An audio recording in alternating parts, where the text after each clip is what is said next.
Beginning on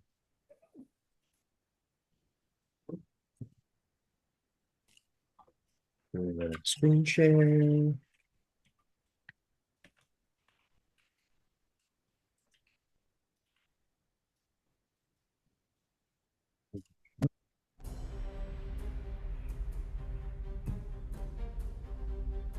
Screen. Okay. Okay, let's get to it.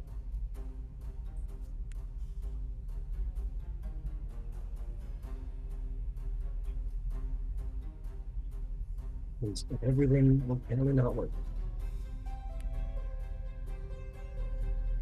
It's fine. We'll figure it out. Okay, welcome back, everybody. Good to see you. So let's hop to it. Okay. Last session, you found yourselves in a tight space. You attempted to assassinate one of the consoles of the Rock Brawl, which a little turned on its head. Chaplin found himself in the Feywild. Ed found himself being blown half to hell. And the rest of you fairly wounded, in a little bit of trouble. In a courageous and daring moment, Zalace sacrificed himself, or at least put himself pretty damn heavily on the line to give the party a chance to escape quite heroically, I might add. Um, the party did manage to escape by different means. After it took the body of Ed into the astral sea through the Cloak of Stars. Um, Hassan, in a moment of struggle and panic and freezing in the battlefield, picked flight in the end and ran for the high hills. Um, the ship managed to get away. The Prophet's Demise managed to get away. Chaplin ended up having to do about a week worth of farm work for someone known as the Duke of Dog Days, to earn his keep to get out underneath underneath a very strange winged bull who was the foreman of the operation. And in the end, Chaplin was introduced to one Jace Silverlong, a Horizon Walker expertise or extraordinaire, who managed to get Chaplin back home in time as the party surfaced up out of the water and managed to make their way to safety. And after a couple of days, reunited Etherith, Hassan, and Chaplin. Receiving a little help from Hecate, Etherith came back with news of the path forward. He was given the means of basically animating Ed for 2 days. And the location of what the party would need in order to bring him back to life, truly bring him back to life. You must infiltrate the Elven Citadel that circles the planet of Capri that you just left. And so you did. You traveled there, found yourselves accosted by ghosts. Luckily, you had at least one elf on the ship who managed to, his presence seemed to be enough for the ghost to let you pass. And there aboard the Citadel side, you ran into one Captain Arendil Lunarbow, apparent brother to your old captain, who has said, your mission is mine. This is this mission of revenge, essentially. And now you all make your way through the Elven Citadel to try and, try and see if you can find these means of saving Ed. But it seems that you've found this new captain, this new elven warrior of the Armada on your side, which is good news. But we find ourselves in the midst of a battle. So let us do that. Man, you're gonna have to give me just a moment. I need to apparently reconstruct the order just a tad here. Here. So well, that was off the chart.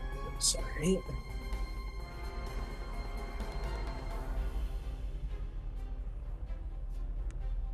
Yeah, it's not quite cooperative. Okay.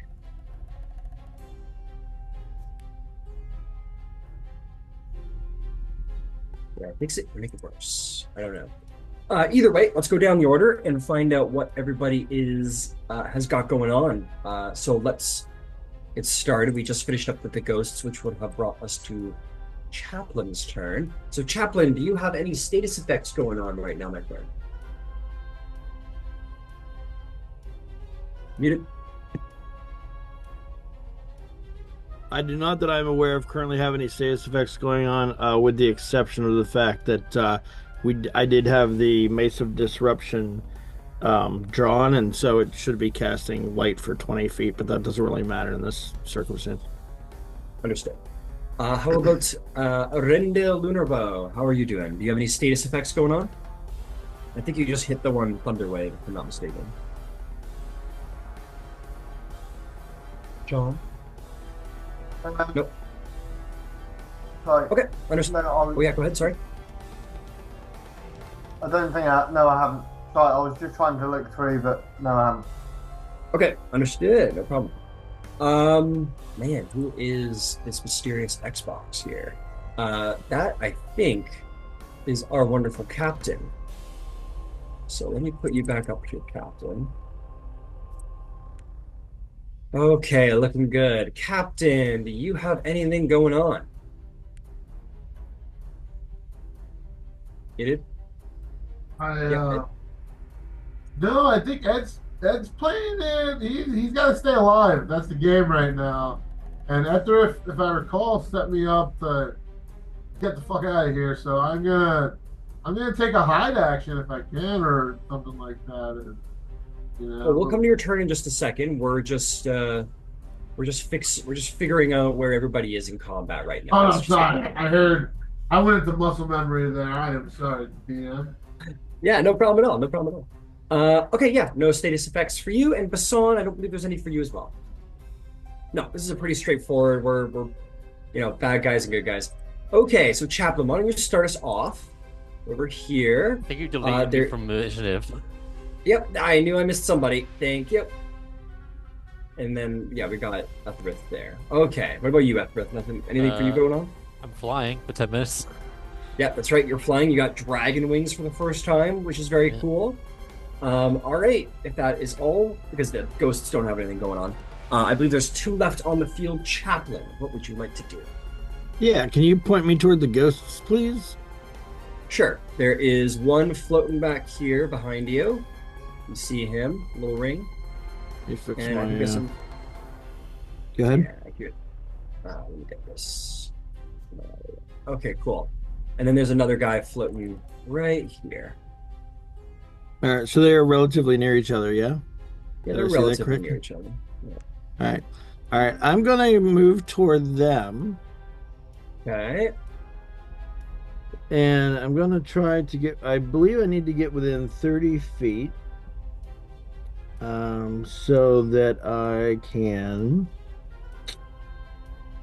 turn undead. Got it. I think you're only going to be able to get one or the other with a 30-foot. Okay. In that case, are they both up in the air, like Yes, they are. levitated? Yeah. Okay. I think I'm not gonna do that then. It's better as a group thing. So, let's see. Cha cha cha.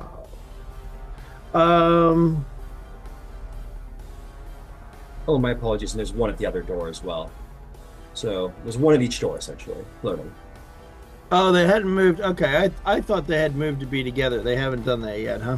No, they just kind of floated up into the air, got some elevation. All right. Then I think I'm gonna move back out into kind of the center of the cross there of the intersection. Sure. About 10 feet. And yeah, and I think I'm going to cast just an inflict wounds. Let's say at 2nd level at one of them. I believe inflict wounds is a touch spell. Oh, you're Is it right. It melee? is. I'm sorry. All good. Boy, I'm not good at this today. It's all good. Huh. All right then. I think I am going to.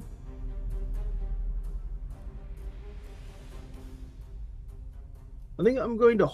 Oh, Yeah, I think I'm gonna hold an action to channel divinity. Can I do that? Yeah, absolutely. Um, I don't. I think the yeah, you won't burn it, so yeah, you can just be ready to go. Keep it ready to go. Yeah. Um, yeah, I think that's what I'm gonna do for now. And if that comes to pass and that doesn't happen, then I'll just wait out my turn. Nobody else is I guess I don't remember from last time. Nobody's actively injured yet, right? With the exception of like we're trying to keep Ed going. I think that's correct, as far as I know. All right. Okay. Sounds good then. Sorry about that. No problem. Okay, Arendil. You and Basan together have just what seems like scared off or defeated a ghost. You got those three other guys. What are you gonna do? Sorry, where are the other ones? One at each doorway, but they're all floating about 20, 30 feet off the ground.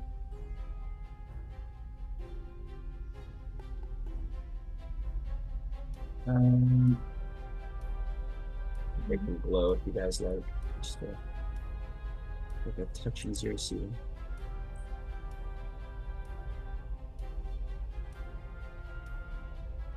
I'm just getting used to these new fandangled things I can do.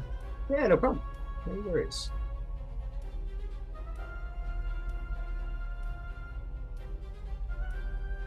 Okay, so I'll move into the middle by Chaplin. Okay. You got 30 feet? Yeah. Okay, so 30 feet, look at you. We'll stay right. Yeah.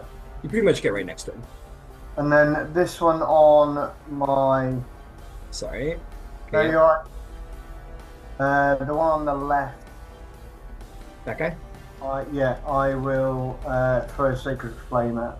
I need a dex There. save. Dex save, understood. Okay, that is pretty good. They're gonna roll a 19. Yeah, they put that. Succeed. Right. Arendil shoots forth, says like a sacred word, and you see some like starlight sort of blast from his hand and kind of swirl, but the ghost man just skirt out of the way. And then don't think. Yeah, that'll be me. Oh no, spiritual weapon. Did I bring that out last time? Yeah, I'll take out spiritual weapon, and stick it in front of the one that's in front of me. Wait. Understood. What does your spiritual weapon look like, as it pertains to your god? I would say it just looks like the short sword I'm carrying. Got it. Just a blade. Is it a galaxy one? Is it made of starlight? Why not? It's Why not? adamantium, so well, not adamantium, is it? Yeah. Yeah, adamantine. All right. So Yeah. Yours, and you guys will see Arendil running around the battlefield. He has this weapon of like black steel, like some kind of black steel. It's a pretty gnarly. I mean, it's a short sword, but it looks sharp, and it is not a flimsy blade at all. Sometimes you see there's some give if you kind of flop a weapon a little bit. This one gives no give, and a secondary weapon appears on the field. You want to try and attack the same creature? yes. All right, go for it.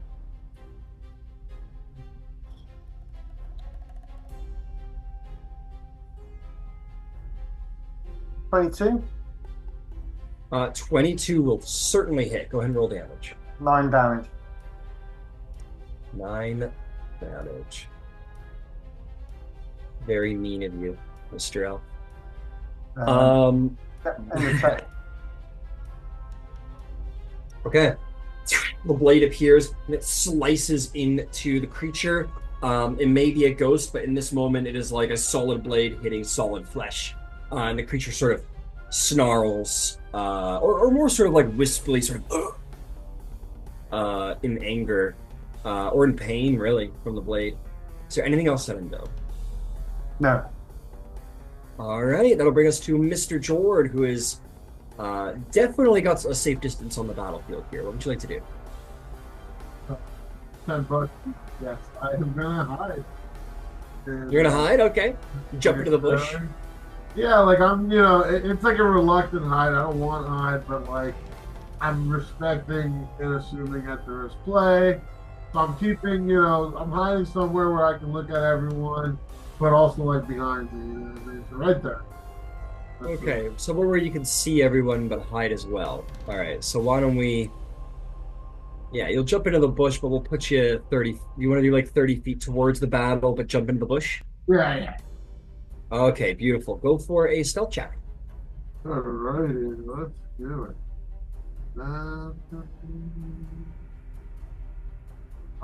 10 plus 2, 12. Minus 3, because I believe Chaplin like really hooked me up, and right. He did.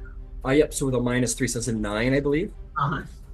So you kind of like stumble over, and you feel like a wave of nausea and like lightheadedness come over you, and you kind of and kind of like just kind of allow yourself to like fall into the bush, and there's a and like one of your feet are sticking out, and you got like a piece of like stick like in one of your wounds, and you're like, oh man, this is fucked, and you're trying to pull it out, and you're making a little bit of nobody's struggling to know where you are, unfortunately, but nonetheless you do your best, and that's all you can do. Is there anything else you'd like to do? That's it. All right, well done, Ed. Okay, Basan, you see Ed sort of fall into the brush and kind of sort of get a little tangled up, but he's okay. What would you like to do?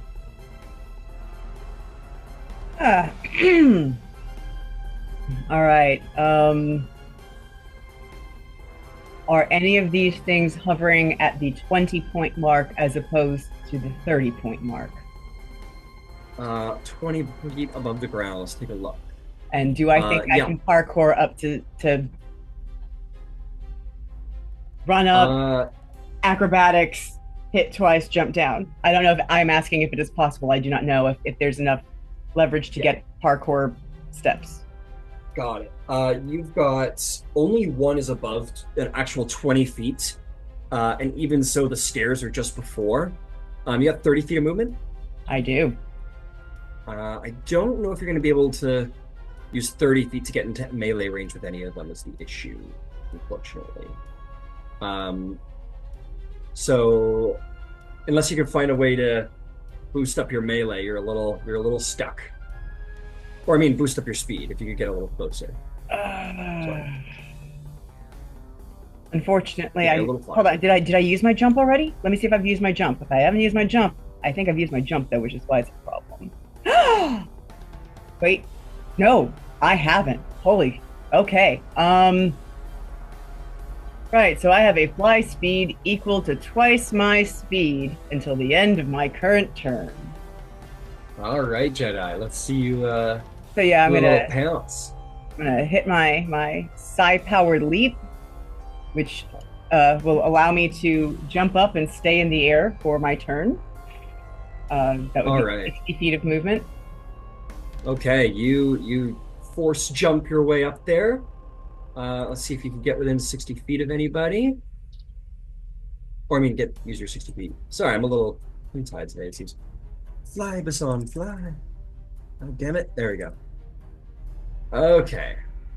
Come here, you Gitzerai, you. Yeah, you can go for this one if you want. Perfect, done. All right, you guys see Basan sort of do like a Superman sort of like kneel, or maybe Neo even. Neo sort of like leaning down and then pouncing through the air as you see like there's almost like a reverberance in the air, like heat coming off of a hot road a little bit, as there's sort of like a reverberance in the visual spectrum as Basan shoots through the air, blade first. The ghost is like, as lightsaber goes flying through the air. That is a 16 and a 21. 16 and a 21 will both hit. Wait, I wasn't sure if the 16 would. You're gonna make my ghost sad. I'm not sorry. The best you're gonna get is sorry, not sorry. All right. So we've got the 16. I'm going to add the extra force on top of it, which will be. Let me find my 8-sided die. Come on, mother. There you are. We're an extra 2. So that is 18, and then I'll roll damage for the second one. 18 damage off the first. Ouch, it's bloody. 13 damage off the second. 13 damage off the second. Fantastic. It is not dead, but you've certainly wounded it to an intense degree. It's burnt pretty heavily, and it's sort of and it's like struggling to constitute, and it's almost like fading from the visual. Your visual. Is there anything else you'd like to do?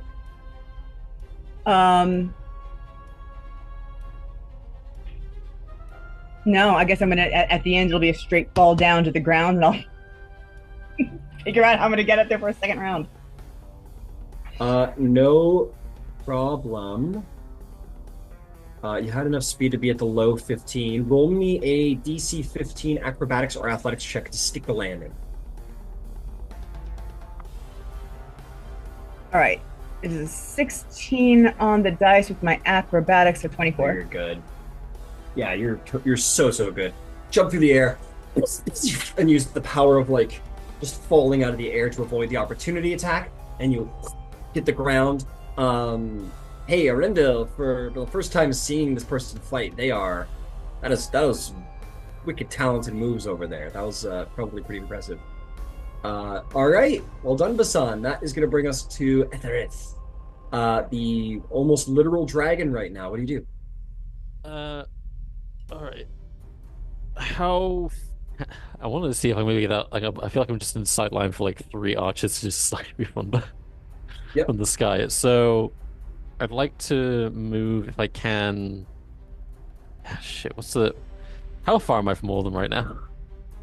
All right, let's find out. Let's see here. How far are you? That is 50 feet from one, 45 from another, and the one that's taken the most damage, that'll be 35. Okay. Can I move like over here? I don't know. It's hard to tell the distances from this angle. No problem. Yeah, absolutely. You certainly have the speed to get over there if you want to like take cover behind the pillar. Yeah, that's the idea. Beautiful. We'll call it 25 feet, and you get a nice cover from the pillar.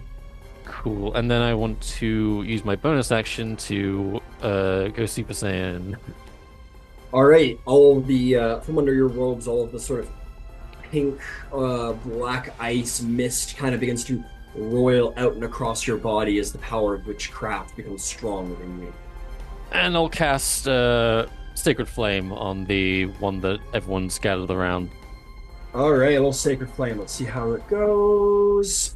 And none too well for the ghosty. That's going to be 4. Yeah, that's a save. Big old fail. Big fail. So that is 9 points of radiant damage. It explodes with radiant damage and like fails to continue to constitute and like almost sort of becomes almost incorporeal and sort of falls to the ground and scatters across it like an ethereal mist or dust as it vanishes away. Wonderful. That's my turn. Good job. Well done. All right. Those were the ghosts. They see your defeat of one of their kin. This makes them upset. None too happy. So let's see. They are going to probably try again to be real horrifying.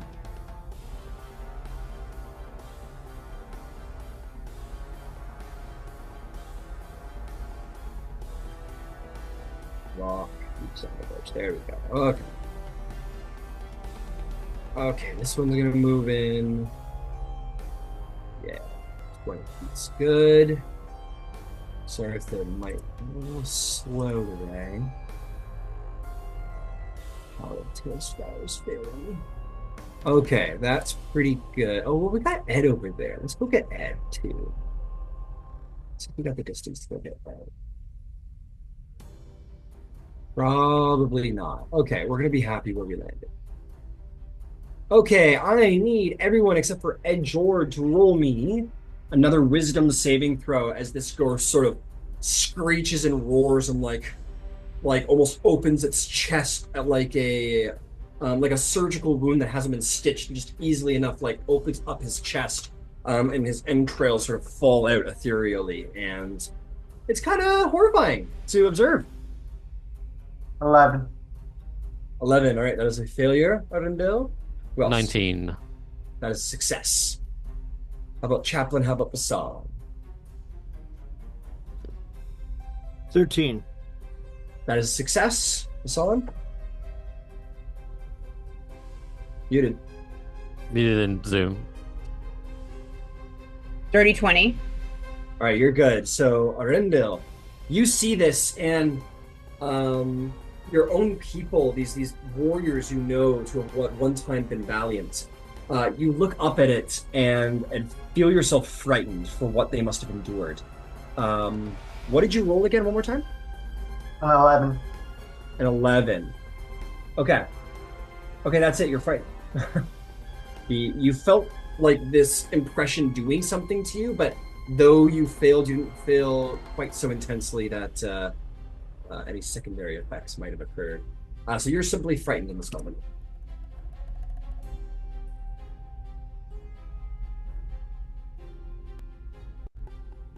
All right. This one is gonna go 40 feet over here, I think. Try and get a little angle on Mr. Etherith, the Slayer of Ghosts. I think we got a decent angle. I'm still going to give you half cover because it's still a weird shot, Etherith. But we're going to give you what you deserve.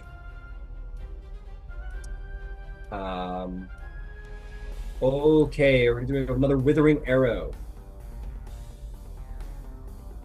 So that one's going to be a 15 to hit. Shield. Shield. Bounces off of it. The fury of the ghost does not relent. It attacks again. That's going to be a modified 20 this time.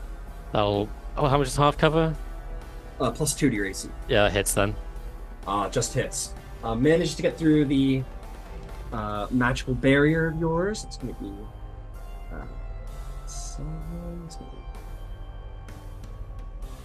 you're going to take 13 points of necrotic damage as one of these ghostly arrows finds you.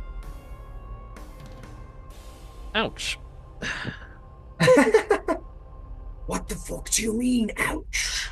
And that will be their turn. Okay, Chaplain, you're back, my friend. But you had held an action to channel divinity. What is the range of your channel divinity?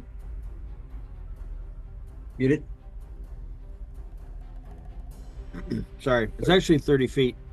Okay, so no, at no point do they come within a 30-foot range. One of them comes within range, if you wanted to blast that off at them. That's all right. I'll just held it. Nothing really happened that caused me to trigger anything that round, so I'll just go ahead with my next round. All right. Oh, I think I'm going to run up. Is that one off the ground? The one right in front of me? Yes. How that one high? is 25 feet in the air. Oh, boo. What about the one behind me? That one, come here, is also 25 feet off the ground. Okay. All right, then. All right, okay, all right.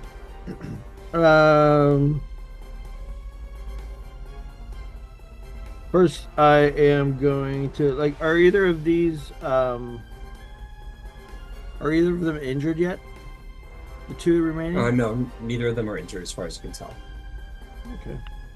That's all right. I'm going to, check something real quick. Yeah, I'm going to go ahead and toll the dead anyway on one. Okay. Do you want the one closest to you or the one who was attacking Ethel? Yeah, let me get the one closest to me. Okay. See if we can draw him in a little bit so I can take a swing. All right, that's going to be a natural 20 on the wisdom save for a Ooh, that's a 21. save. Yeah, that's a save. Yep. The All bell right, so tolls, but they are already dead. whoa, whoa, tricky. And then I'm gonna hit Etherith with a first level healing word. All right. You lucky fella. That is going to be a 1 and a 1 for 6 points of healing. Well, we re-roll ones in this game, I believe. That's what so I thought. Okay, ahead. all right. Then. Or at least on healing. Right, I thought so. Yeah. Well, that one's not coming out much better. Let's try this one again. All right, there we go. Now we are up to 11 healing. Okay. Very nice. Thank you. All right, so that is a bonus action and an action. I'm not going to move. I'm going to stay right here. Is that this is Mr. Lunarbow beside me? Is that right? That is right, Mr. Lunarbow. Okay. Yeah, I think I'm going to hang out here with him, and we'll see if we can get some ghosties closer. Okay. Fantastic. That'll bring us to Arundel Lunarbow himself. Okay, so this one that's flying up high. Yep. I will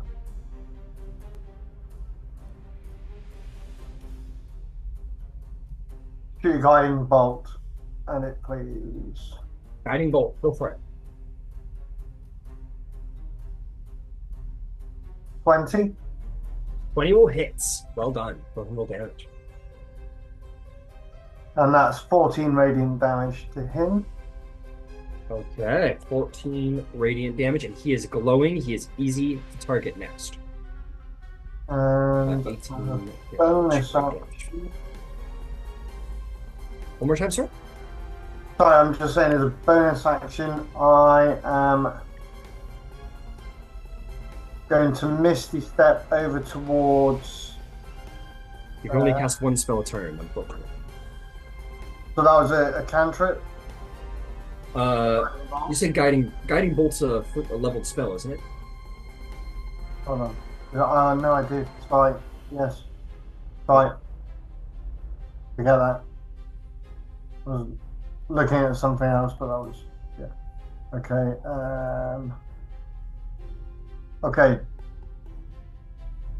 I will move my 30 feet over towards Etherith.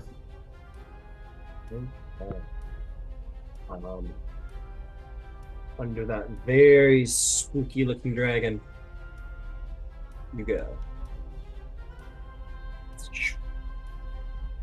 Fantastic.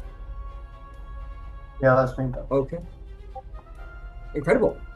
Well done. Okay, Ed Jord, you're still hiding in the bushes, but you see that your one crewmate, your loyal friend Etherith, is taking fire. What do you do?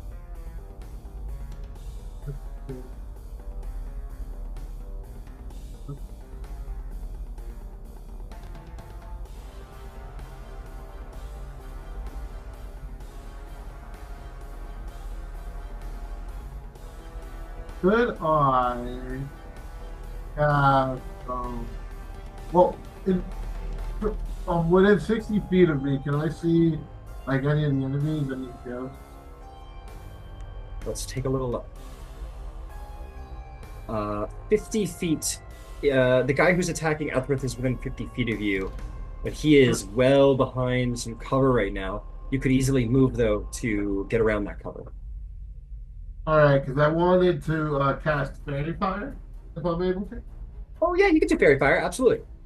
And it's Dex 15 on save. Yeah, lost a little Fairy Fire around that corner. That is an 11 to save, so that will fail. Ooh. Very good. You, we'll say you take out this, like, grenade, and you, like, pull the pin, throw it into the air, and all of the metallic pieces sort of fall away, and this this big puff of glitter cloud comes out of it, and sort of sticks to it. It goes, "Fucking glitter!" And it will be very easy to hit from going forward. Very well done. And I will stay hidden or try and hide again, unless that's too many actions. That unfortunately you are not a rogue. You can't take the hide action as a bonus action. But I will move back a few feet. That's cool. Sure, you run away. It goes, "Did you glitter me, you fucker?" And you're like, "Oh shit!" And you go for a little jaunt away. Fair enough.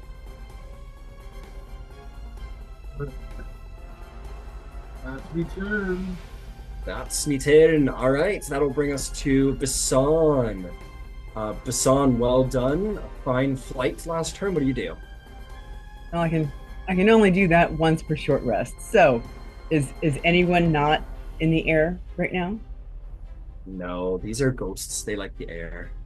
Right. All right. Can I parkour up the sides of anything to jump at one? One is directly in the center, so that one's pretty far-fetched.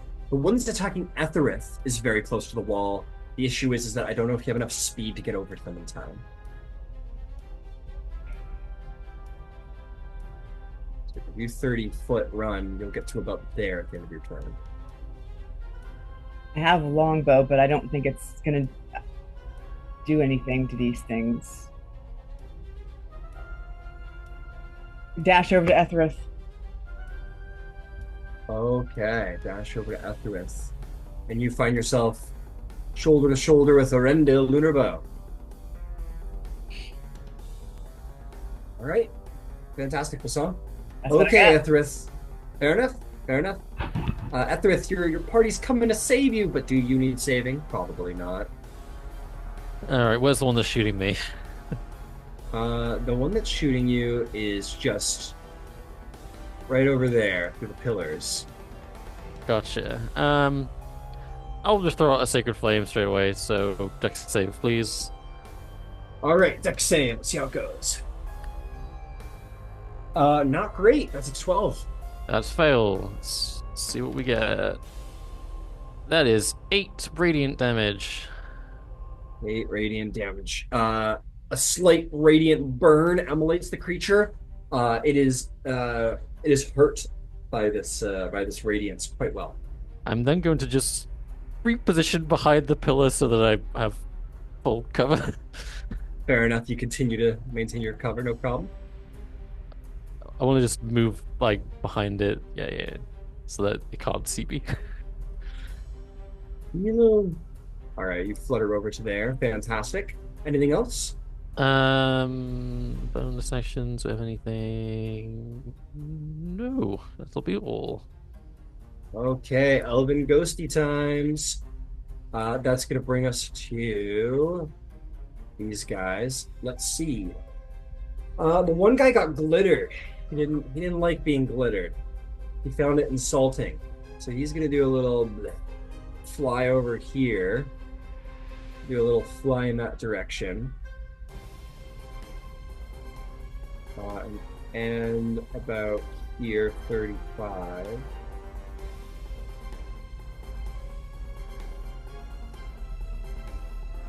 Okay, and that will represent 40 feet. So he uses all of its movement to fly over here. And it's going to take a shot at you, Ed. That is going to be a hot 24 to hit. All right, you, my friend, are going to take...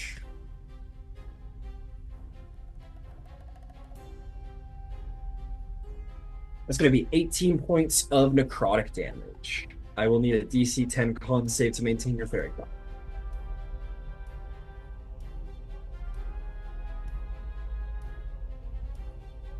That was 18 necrotic? That was 18 necrotic, that's right. Okay.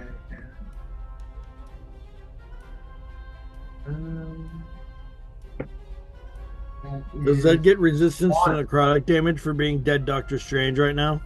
I was actually just looking into that. It might be a yes. Give me a second.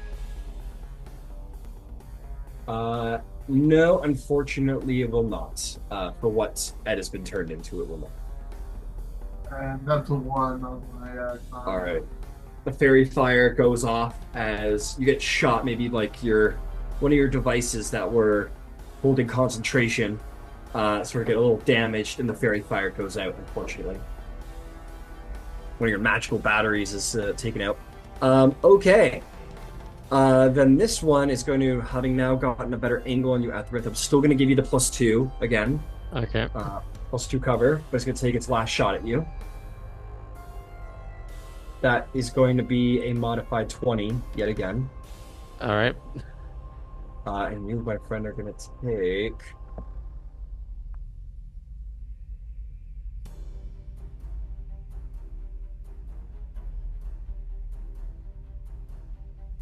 maybe 22 necrotic damage that time. Oh, mayday, mayday, dragon down.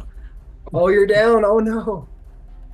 A harsh shot finds Etherith, and you are going to fall out of the air. But luckily, there is a very beautifully grown and shaped elven fern right under you, so you're going to just land on that rather than take a death fail. Cool.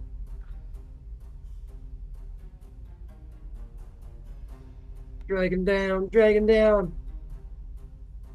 Okay, that is one of the elven ghosts. This one is going to fly here and is going to take a shot. Ooh, let me see here. Arendelle, could you roll me a wisdom saving throw to see if you can end the frighten on yourself?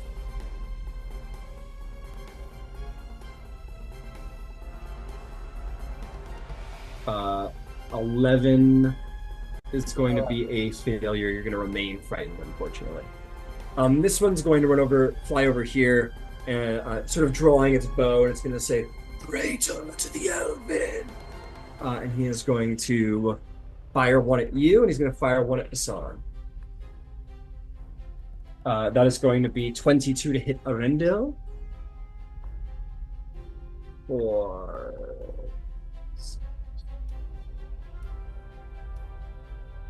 That is going to be 13 points of necrotic damage to Arendelle. And the second shot is for you, Basson, which will be not as good, 13. Nope, gets right out of the way. Okay, he is still glowing with the guiding bolt of Arendelle.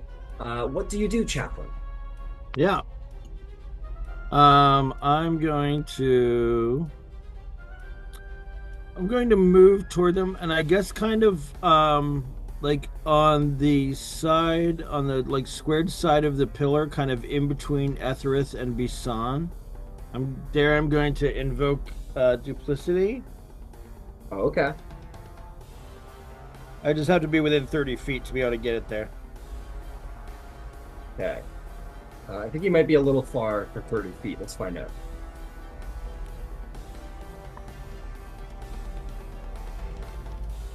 Yeah, it's a little far away for 30 feet, but you can easily close that distance if you want to. Yep. Yeah, let me go ahead and move until I can get within 30 feet of that space, please. All right, let me put your dupe here.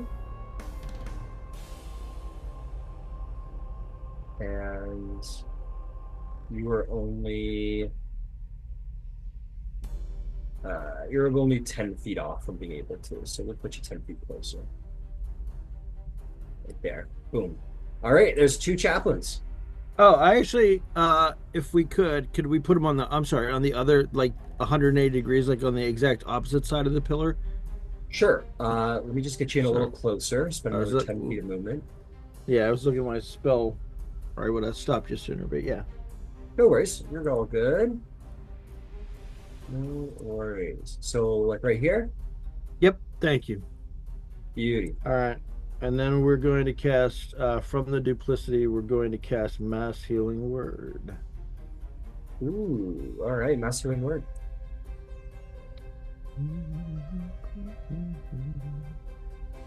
And that's going to be 11 points of healing for everybody within... 6 creatures that I can see within range, which is 60 feet. So can I see Ed from there as well? You certainly can. All right. Yep. Let me get them all. All right, fantastic. Got to get them all. All right, Ethrith, you're back up, buddy. Back. Hell yeah. And you're up again, Ethrith.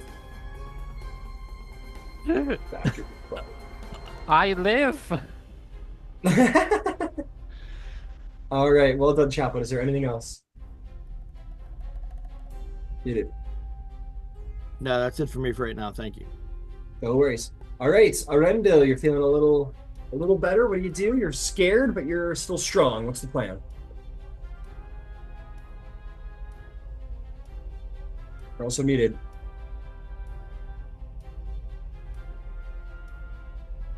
Okay, so the one above me is the one I guided bolt to, so yeah.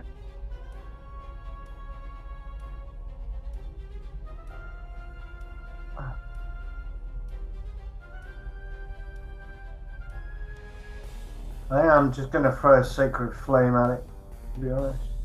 Okay, fair enough. Dexterity saving throw. That's a 13 to save. They fail. That's a fail. All right, go ahead and do damage for 4. Ridiculous. 4 points of radiant damage, and as a bonus action, I'll move my spiritual weapon 20 feet, as I remembered it is. Fantastic. Come on, let's see if we can get you there for 20 feet. I'll be a little generous and say you just get it in range. Okay. Yeah, you get in the range. All right, go ahead and make an attack. 11. 11 to hit will hit. Ooh. Yep. Yeah, they're ghosts. They don't have armor. 6 points of damage, force damage. 6 points of force damage. That'll hurt it just fine. That is a pretty hurt ghost. It is looking none too healthy floating around up there. Is there anything else you'd like to do?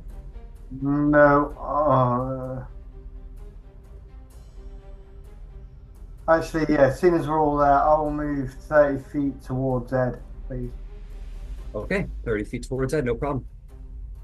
And with that, the guiding bolt goes down, because that would have given you a straight roll for your spiritual weapon. And you go for a little run, no problem. 15 feet to there. And, oh, was it this guy who scared you? Or was it this guy who scared you? I think it was this guy who scared you. I think okay, you go. Is this guy?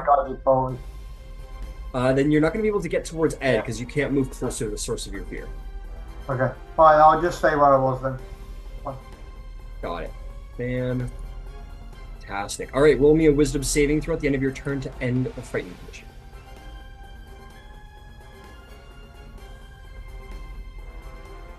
14. 14 is a save. You are no longer frightened. You're free of it. Well done. You get your resolve, and that'll bring us to Ed. Ed, you were hurt, and then you're feeling better. What do you do? Well, hiding worked for a little bit, but now I'm just gonna send a fire.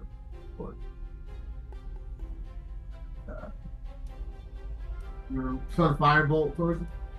Oh, firebolt towards it. Fantastic. All right, take me a shot. Let's go for it. Okay, that's a 19 plus. You'll hit. You're good. Yeah. 19 plus 7, blah, blah, blah. And 26, you're great.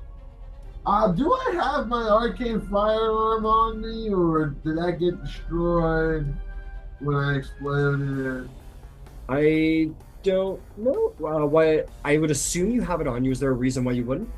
Okay, no, that's what I assumed as well. Is it like an infusion? Is that the idea? No, it was just my arcane firearm that I made back when when we had just gotten picked up by the Giftsariah. I made it. I was just wondering if it got physically destroyed when I exploded. But if it didn't, no, D&D 5e is generous. Anything that you're wearing or carrying can't be damaged or affected quite as. All right. So you're good. Oh, let's see how much damage is. That is 9 plus 7 plus 7. Yeah. 13? No, well, geez. 7 plus 7 is 14 plus 9, 23. Plus, Oh, so your arcane firearm is your enhanced arcane foci, right? yeah. Okay. What happens to your infusions when you die? They go away. They go away, but you've had a long rest since then, right? Yeah.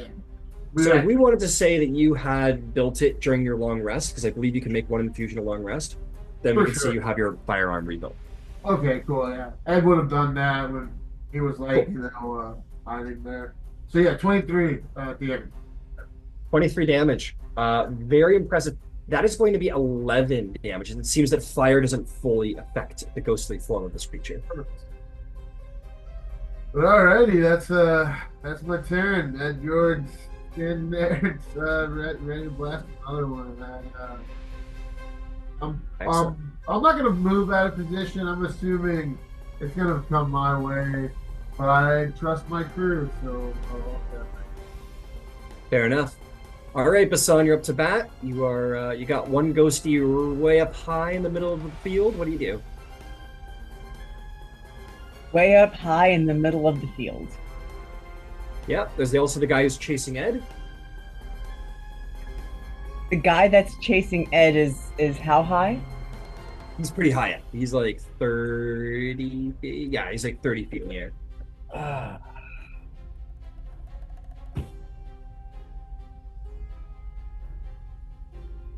She's gonna pull her longbow. I don't know that's gonna do anything, but it doesn't look like there's actually a way to get to any of them. Okay. All right, go ahead and take a shot. Theory, she can take 2. Mm-hmm. And neither of them hit, I bet. Money on the fact that she just biffed with both. How embarrassing. Oh yeah, that's okay. So one is a 10. There's a 2 on the dice. And the other is a 13. The 13 will hit. One arrow sails, the other hits. That's Go ahead and roll damage. surprising. So 1 on the dice for a 6. 6 damage. That's going to become 3 damage. The arrow largely sails through, but it does do a little bit of damage. Wah, wah. Wah, wah, wah. All right. Okay, fair enough. That'll bring us to Ethereth's turn. You are back. You are no longer down. What do you do? How is the one in the center of like the pillars looking? It's pretty like it's losing its form. It's not as solid anymore. It's beginning to sort of fade into the ethereal.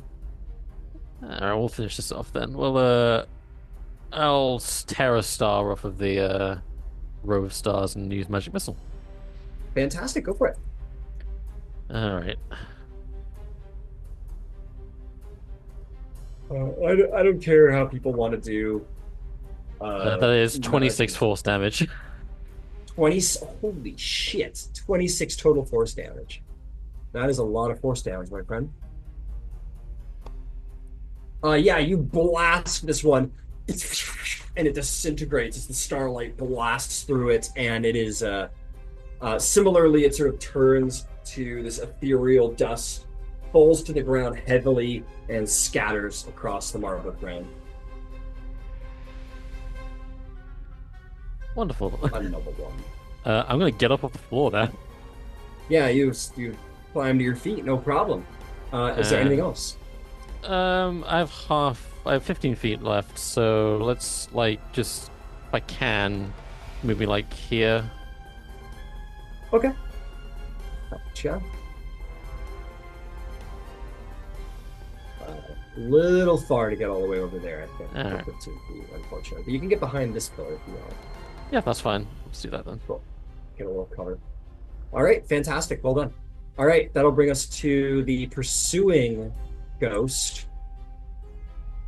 Where are you? There you are. So it's firing after you. It kind of lurks and turns around and sees its allies defeated, and sort of sort of vanishes and goes ethereal and disappears, leaving only but the faintest of whispers on the wind. And that is the combat.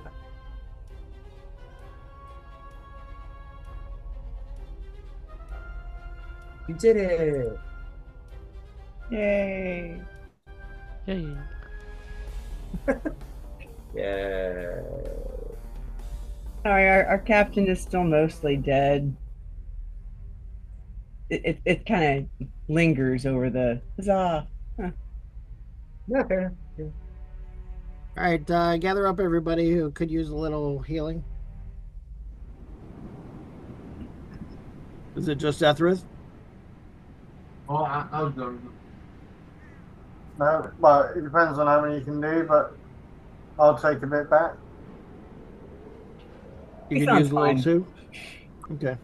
Let's do a prayer of healing then. Let's see. Take 10 minutes, pray.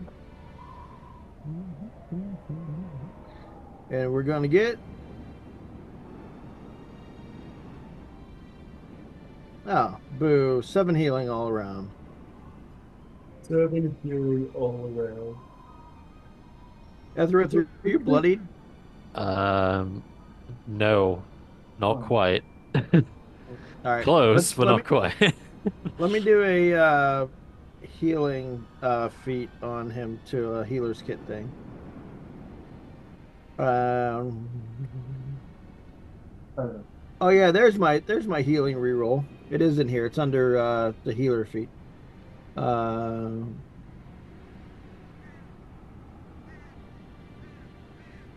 Okay, what's your hit point dice, Ethrith? Good question. I haven't checked that in a while. My memory is I'm going to do a foggy. D6 as a sorcerer. D6? Yes. All right, so you're gonna get you're gonna get 9 more healing. Lovely. I feel much better. All right, is everybody else okay? Vividly. Yep, all good, thank you. Yeah. Incredible. All right. 10 minutes later, and it's creepy. You're standing in the middle of this courtyard and waiting for Chaplin to finish his 10-minute speech about how cool Glittercold is. And all the while, just like on the wind, you hear these like vague elven words and voices. You're not alone in this place despite your victory. During that 10 minutes, I'm just gonna cast mage armor on myself because I forgot to do it last time. Fair enough. Ethereal armor appears across your body, and then it sort of fades away and disappears. Always there, but hidden. Yeah. Okay. Okay, what's next? So we'll just carry on making our way towards the healing center where we were trying to get it to first. Understood. Healing building is none too far. I'm actually going to say that it's just over here at the edge of the bridge. They try and keep it somewhat close to the doors in case somebody comes needing medical attention, get them there quickly. And you'll begin to make your way. You're going to find yourself at this building over here. It's nice. You go inside. There is a bit of like a basement for like further attention, more space kind of built into the actual bedrock, if you will. But it is like still a very nice space. There are these beautiful paintings on the wall of different places. Arundel, you can make a history check if you wanted to look at the art and sort of figure it all out and understand it. You know, 17. 17. You would know that these are images of Evermeet. These are beautiful landscapes of Evermeet itself. Truly gorgeous.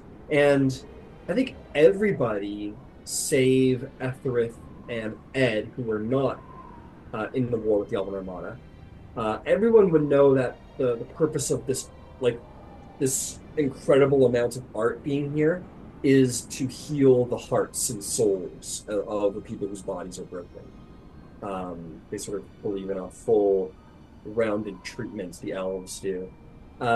So these beautiful, sprawling landscapes of the Helven homelands, along the walls, there are medical beds, there are medical tools, um, but there is splashes of long coagulated blood across the wall, medical tables knocked over.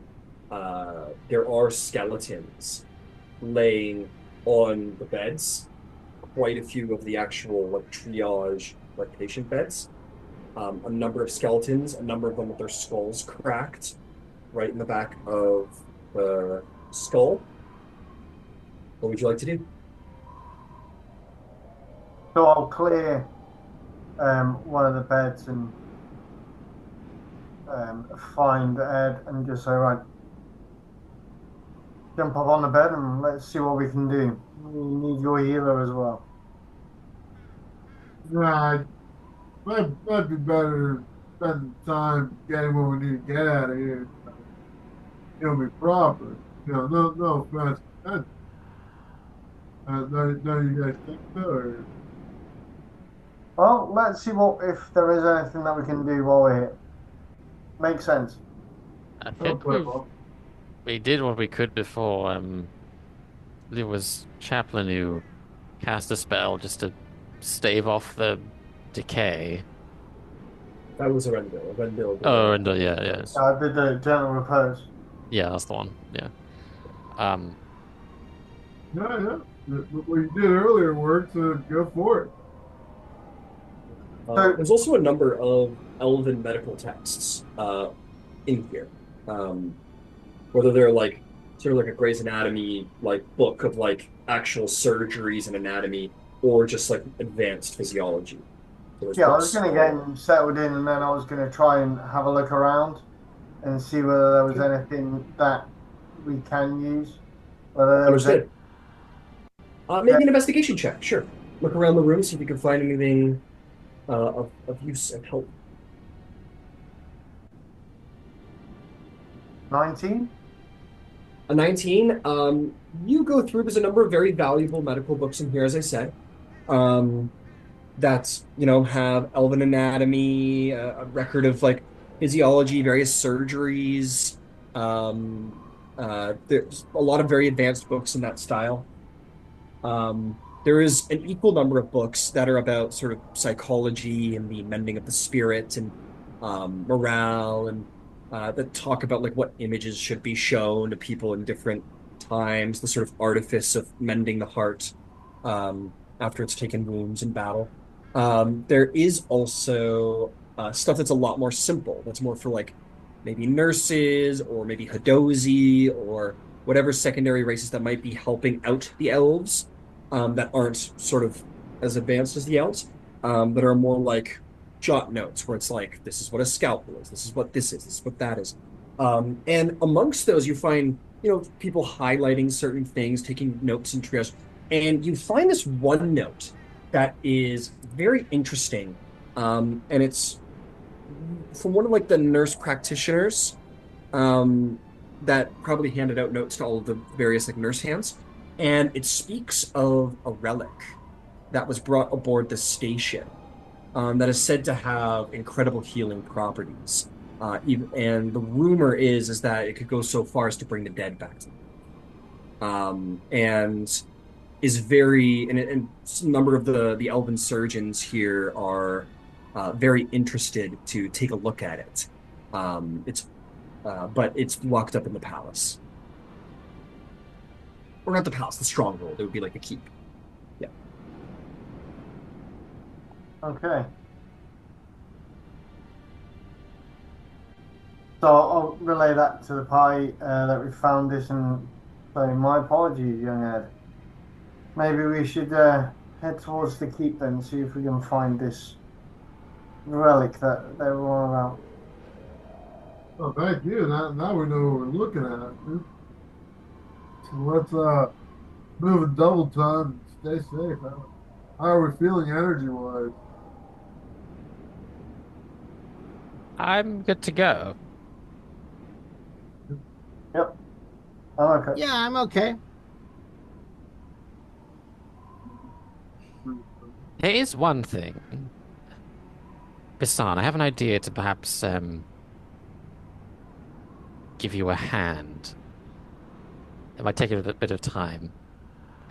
I'd like to ritual cast Phantom Steed. Ooh, ritual cast Phantom Steed. Okay, you begin to perform the ritual. There's one last thing I want to give to you, Arendelle, before that spell goes off. The reason why the elves haven't used this relic, it's she's like you keep looking around, you find like the surgeon's notes talking about the same item. The reason why that item hasn't been used and is actively usable is because for whatever reason, no one seems to be capable of attuning to it. It seems to be remarkably difficult to attune to, and they were actually, and it'll say in the notes that like they were actually summoning someone from Evermeet itself to come to the Citadel, to be the one to attempt to attune to it with their skill, but no one on the station had the ability to do so, and they were kind of trying to find someone who was capable of attuning to it, but no one could. Um, and at that moment, Etherith, from the center of this like not terribly different than the Archmage that you just met, except in a smaller version. This summoning circle, you sort of tap your staff at the focal point. All of the runes sort of ignite with a purple glowing energy.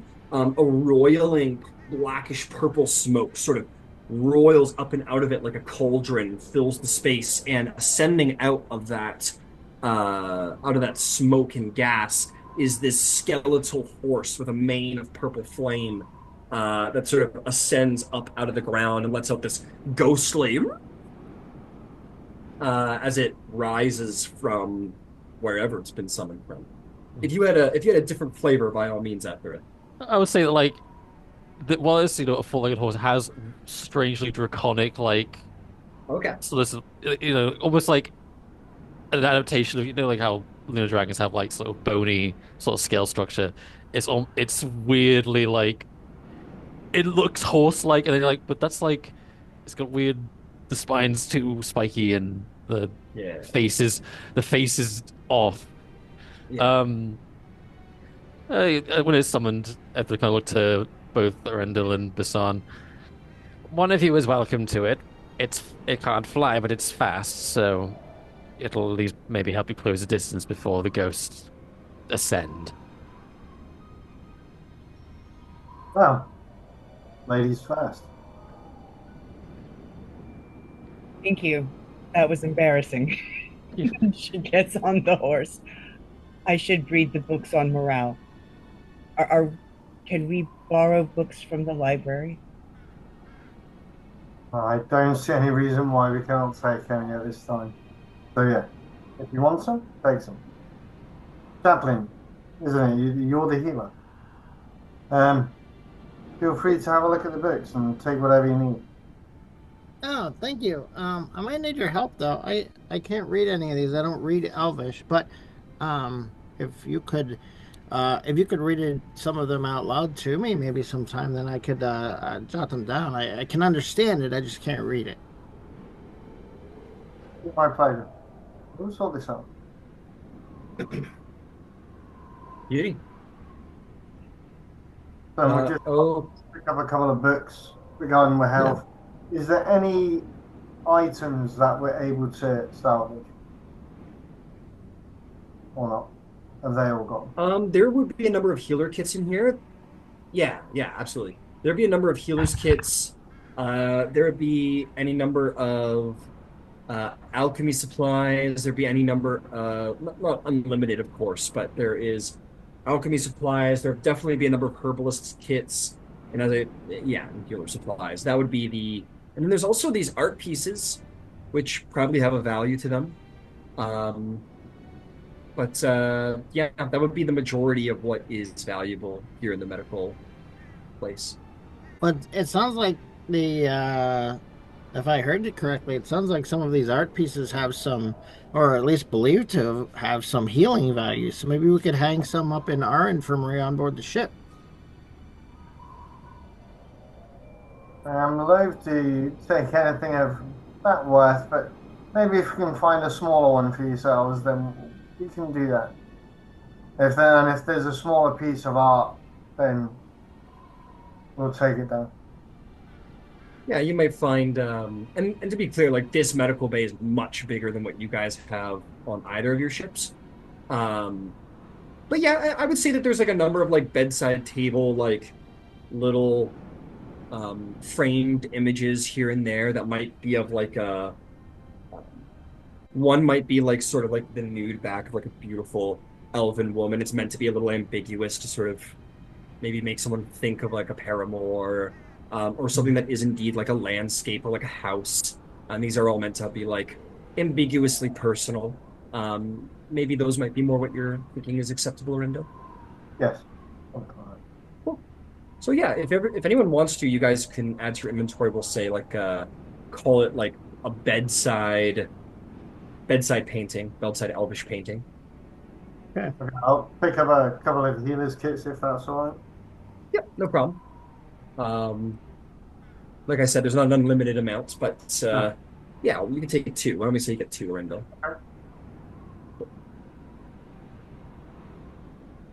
Okie dokie. Okie dokie. How now, friends? Where to? For the keep. Keep.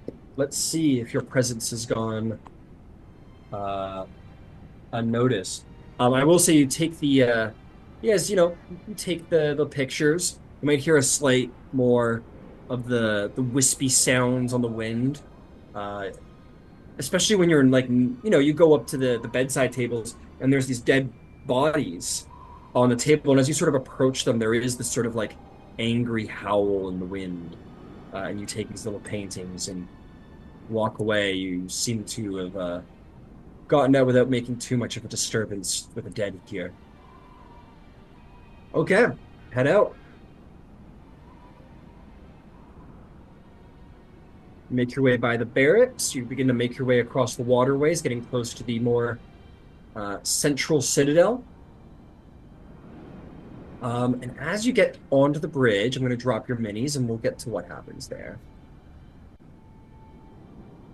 Drop your minis down. Anyway, you guys get over to the bridge. You start making your way across the bridge. You begin to hear like the howling growing more intense on the wind, the elven words. And at the end of the bridge, you guys have seen this one before, but Arendil, this is a new one for you. You see this sort of ghostly figure with like the long spine crown and the elven regalia, definitely with some kind of like admiral or a very high-ranking sort of elven royal of some kind, perhaps, appears in ghostly form before all of you and says, looking like past you, Arendil, like not regarding you, like there's no eye contact to you, but says, "This place is kept by the elves. Go no further. Turn back."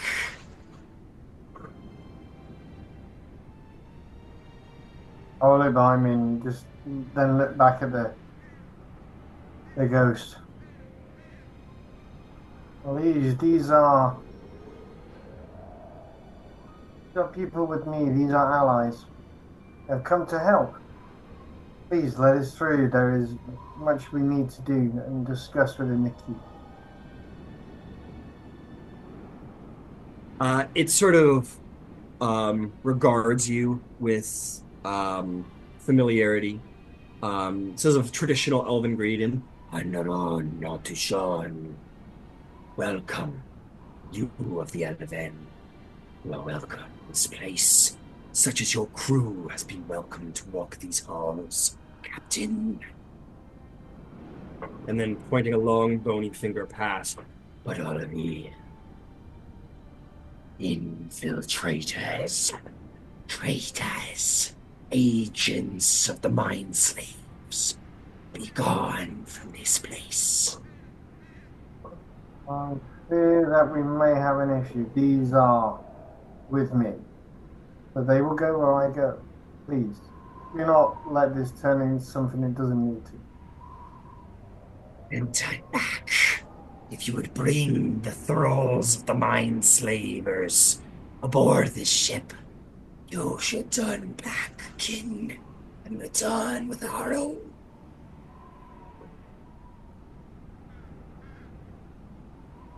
It's okay. So I am going to use Channel Divinity, Divine Spark. I'll force the creature to make a DC 14 con save. On a failed save, it takes 1d8 plus 3 necrotic or radiant damage. Okay, wisdom save? Yeah, no, con save.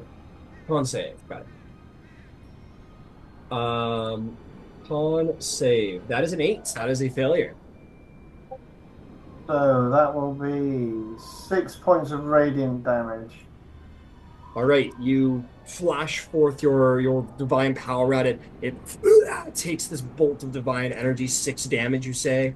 And it sort of roars ghostly and says, "You are not of the Elven. You have defiled this place further.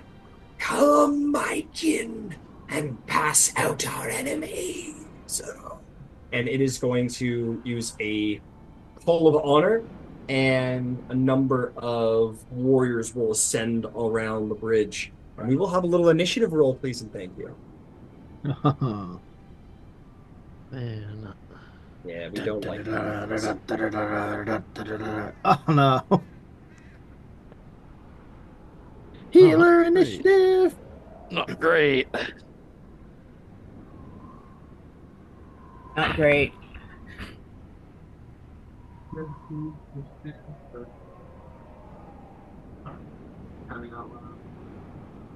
Oh boy, there's a lot of them this time. You remember the variable army that was outside your ship?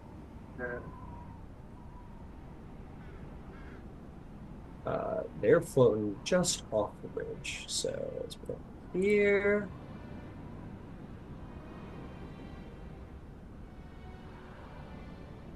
And put it here. Okay.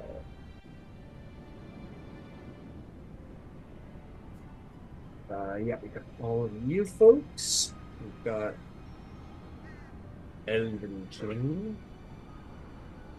Make some rolls. King's not rolling terribly well. And okay, who rolled 25 plus?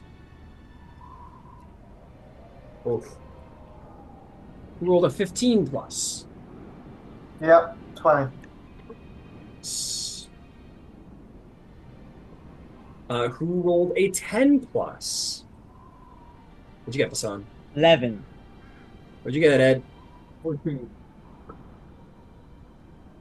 14. Where are you, Mr. Oh, 14, yeah. And then the sun's here. What'd you get, Chaplain? I got a 3. I got a 3. 9. A 9. Okay. I think we'll control these guys. Okay, there's our order. Arendo, you're going to be starting us off. Let me put on a little battle music before we get to it, because that is very important.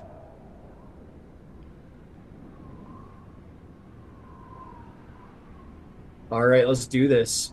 Arendelle, what is the plan? Okay, I am going to cast Bless on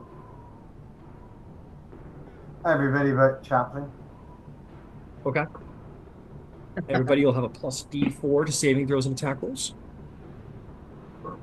Not bad at all. And then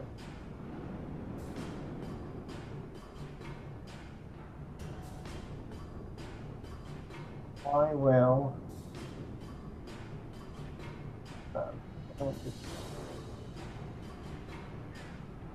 and then That'll be me. I'll just stand there. And Fair enough. Okay, Ed, you are got a couple people around you to deal with. What do you do? So I am look at the one that I have a clear shot at, fire firebolt at.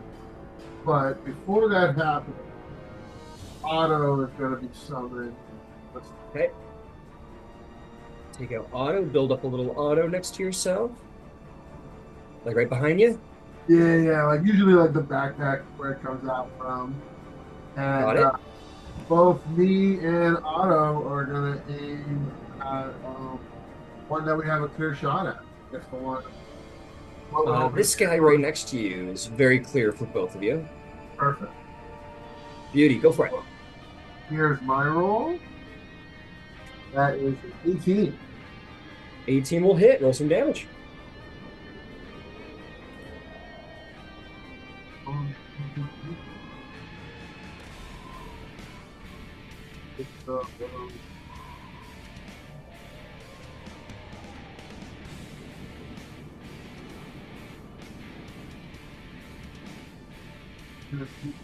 Seven plus 4 plus 4. So 15. Fire damage? Yeah, firebolt. All right.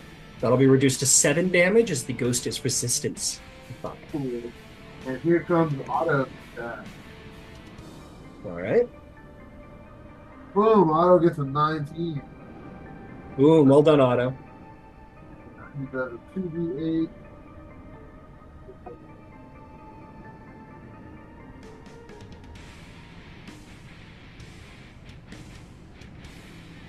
Oh, nice. 8 plus 7, 15 force damage. 15th, that's very good. Auto powers up this shot and blasts forth.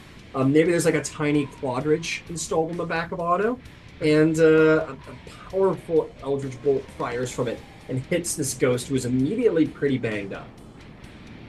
Is there anything else you'd like to do? That's my turn. Okay. That'll bring us to the Great King, who is going to... let's see here. He's going to say, For the order of the Seldarine and the defeat of the Mind Flayers. and he is going to perform he's going to perform Call to Honor. And he says, Look at what our enemies do, and sort of gesture to the Radiant Burn and say, but we shall be undefeated. And he is going to give a number of benefits to his allies. And he will vanish and disappear. And that'll be his turn. That is going to bring us to Bison's turn. What's the play, Bison?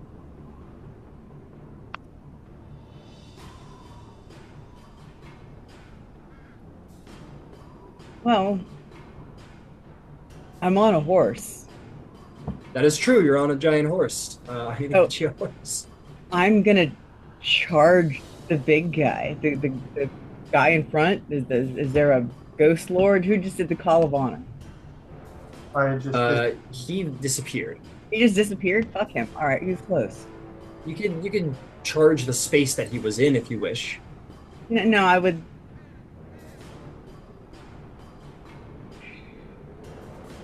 I don't know that he's there, right? Like he just vanished. You don't know. He just disappeared. You've seen people become invisible before. You've seen, I don't know, lots of things. He could be invisible. I'm gonna charge the guy that's closest, I guess, over to my right. All right, you want that guy? Yeah, that guy. Cool. I'm getting you a horse. But in the meantime, you just ride right up. Go ahead.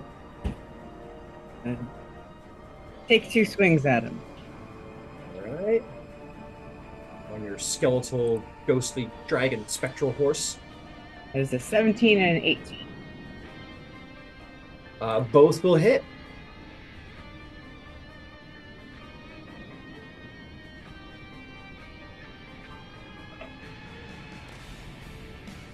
The first is 17 points of damage. Uh, okay, 17 radiant damage. It'll take it.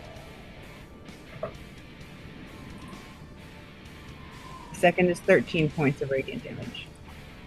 13 points of radiant damage. It'll take it. Well done. Slash it twice. Well done. Anything else? Nope, we're engaged. All right, you certainly are. Okay, that'll bring us to Etherith. What's the play there, Etherith? Okay, I think. Can you draw me like a 40-foot sphere just around the bridge? Yeah, certainly can. Starting with you. Um, Starting on Chaplain, I guess, they're most central. I want to get all four of the archers in and maybe where yeah. Oh well, that's a 30 lot. foot, you said? 40 foot. Yeah. Oh, 40 foot? Yeah, you're. Oh you're wait, good. I can't see him, so it won't affect him anyway. But okay, that works out really well. I am going to. I think I'm just deciding. Okay, no, in the long run, this is better. I'm going to use a bonus action to activate innate sorcery, and then I'm going to cast slow on the four archers. Give me those saves. Wisdom saves, I believe. Wisdom saves. We got a failure. We got a natural 20. Damn it. We got a natural 19. Damn it. Holy shit, and a natural 18. Okay, only the one fails. Sorry about that. Yeah, one fails. The other ones are apparently very on their guard in this moment. This one over here we'll say is slow.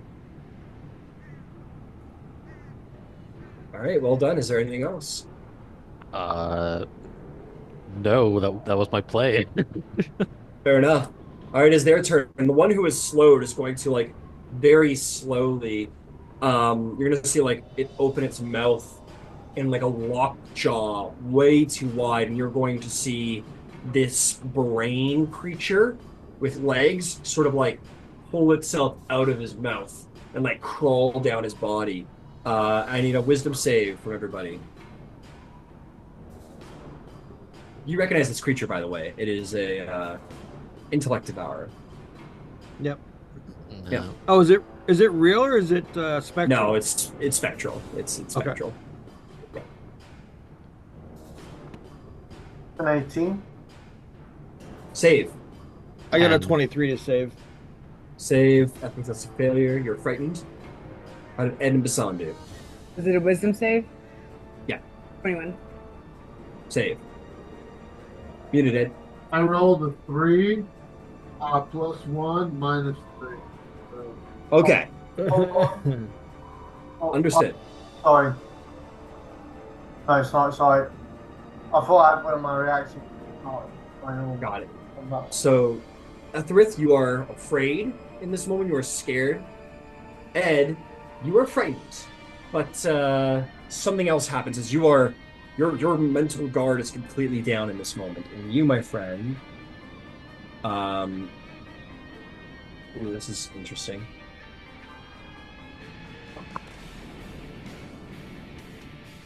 In this moment, Ed, as you see this terror, basically the weight of the trauma of all of the ghosts who haunt this place fall into you in this moment and weigh your soul down enough to age your body 20 years. wow. Your body is 20 years older in this moment. It's still undead and wounded and whatever, but the lines sort of find your face. A number of your stones sort of begin to erode and become sort of rounded from the years of wind and erosion and things. Maybe some of your stones begin to change into a different color. Whatever the aesthetic is your choice, but you age 20 years in this moment.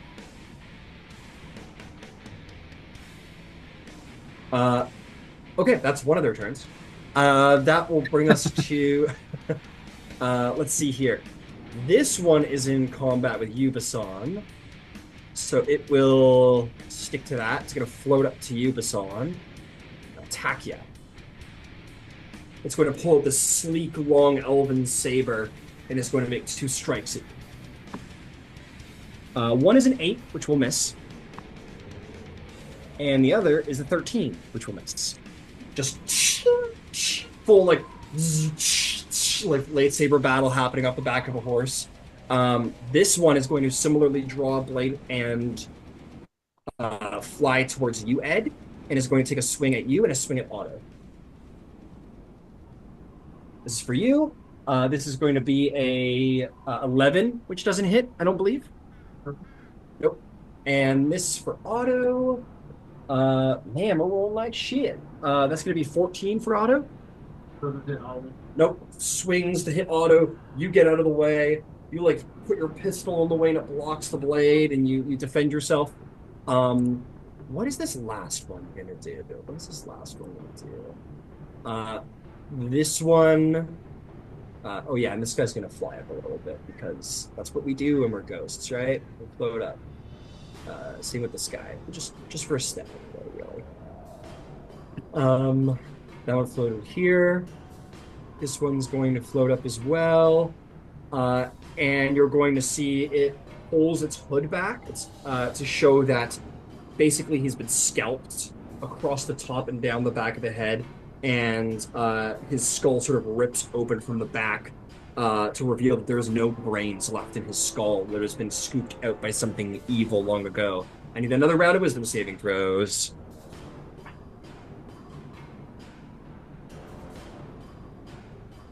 It's called Horrifying Visage. I need to make it horrifying. You did. Very good. Thank you. These visages are horrifying. Wait, that's what we'll call it. 23. 23 is a success. Well done. Arendelle? 11. 11, that is a failure and you're frightened. Basson? 17. You're good. Athrith?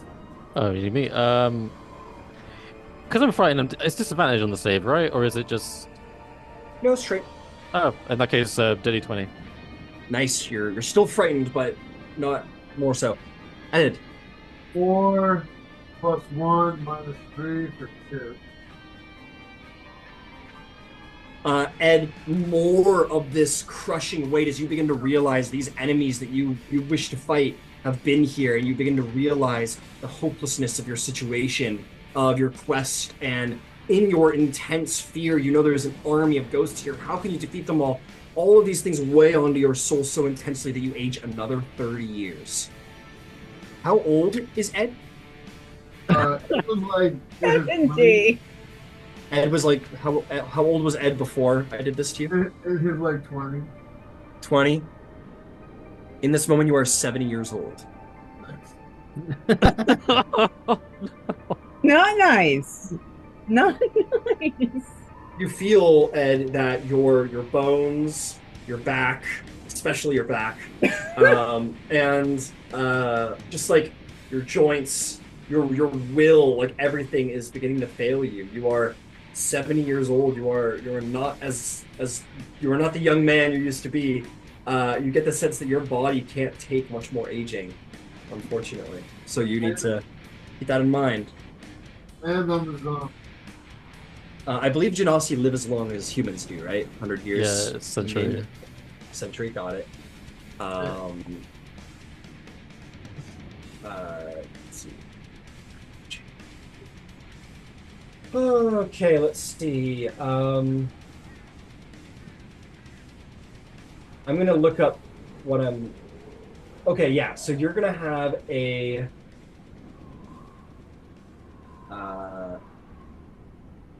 At the ripe age of 70, my friend, going forward, you're going to fail all strength and dexterity checks and saving throws at this age. Wow. Yeah. 70's rough. 70's are rough. So that is what happens to you at this age. Okay. That is their turns. Chaplain, you're like, hey, are you good, buddy? And Ed turns around like, he has a cane in his hand all of a sudden. What do you do? I am going to, this time, finally, I'm going to turn undead.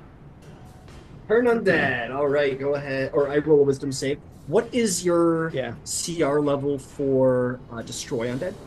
They don't have that in the new version. They took away Destroy Undead? Yeah. Man. What happens instead is that you can like affect anyone, I think. Um, like any Oh, undead. So yeah, they don't have it broken down by CR anymore. got it. Okay. That I know.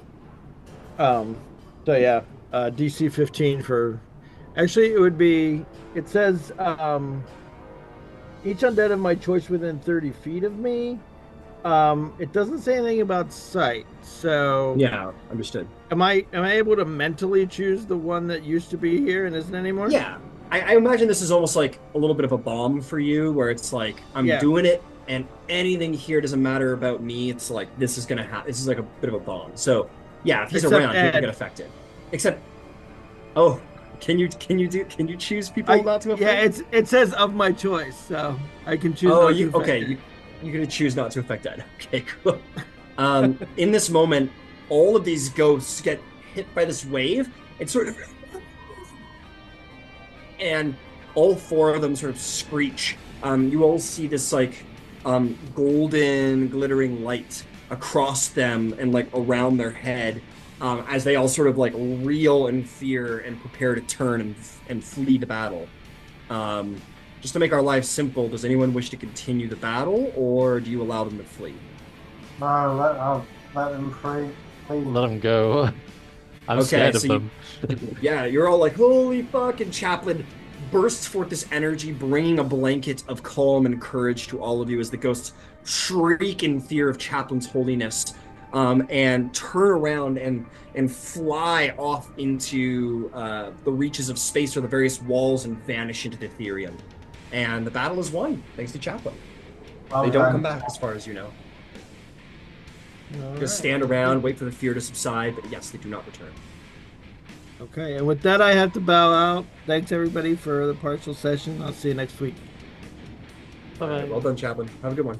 Enjoy your night.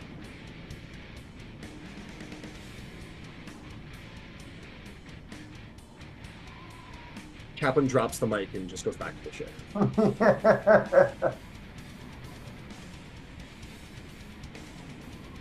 You want someone to pilot him? If yeah, I believe he said that he was cool with anybody Jaegering him. So yeah, if anyone wants to, go ahead. Carry on. Okay, I'll do it then. I'm sorry, 'cause I'm still getting used to it myself. No, that's cool. Fair enough. Well, I'll tell you what, we're getting pretty close to our usual break time. I'll give you, Basan, a chance to take a little look through. Why don't we take our break and we'll meet back around the hour, maybe a little after. Cool. Okay. Great, we'll be back. Thank you.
we'll get back to it once everybody's back at the table.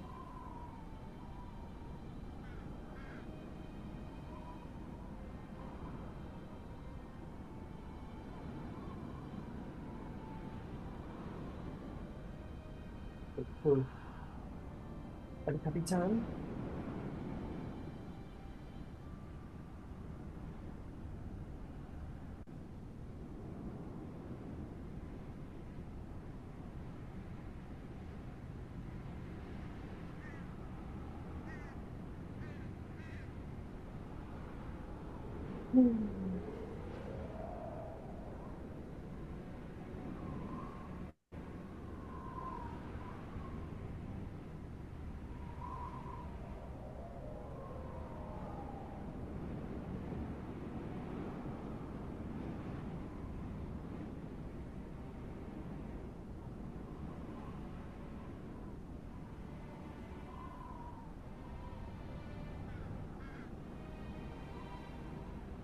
Okay, why don't we get back to it?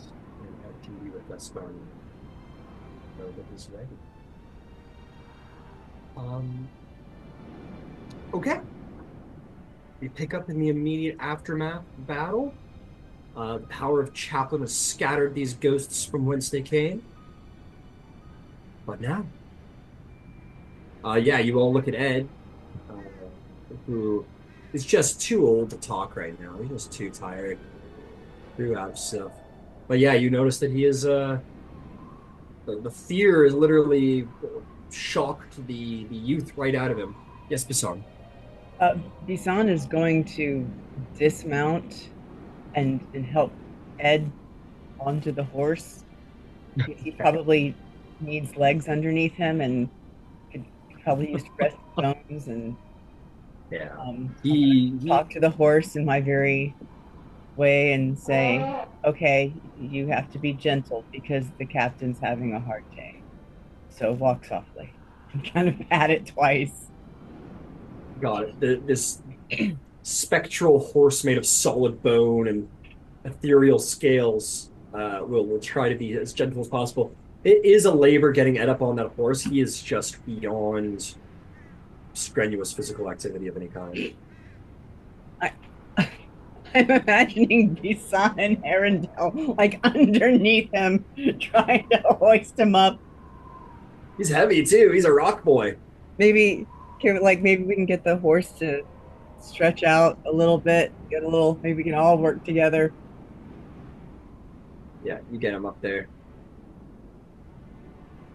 Yep. So Ed's up on the horse and somehow 70 years old. Well, now. Keep making our way forward to the keep. To the keep. To the keep. Okay. All right. You proceed. You guys make your way down the walkway, and everybody would know that this is close enough to the Citadel and far away enough from the entrance that this district typically on Elven Citadels, for those of you who are, adept with the Elven military, such as I believe everyone except for Ed and Nazareth, would know that this is essentially like a commerce district of sorts, where you might find like a bank, a weaponsmith, an armorsmith, a potter, jeweler, all sorts of tradesmen who supply their trades here.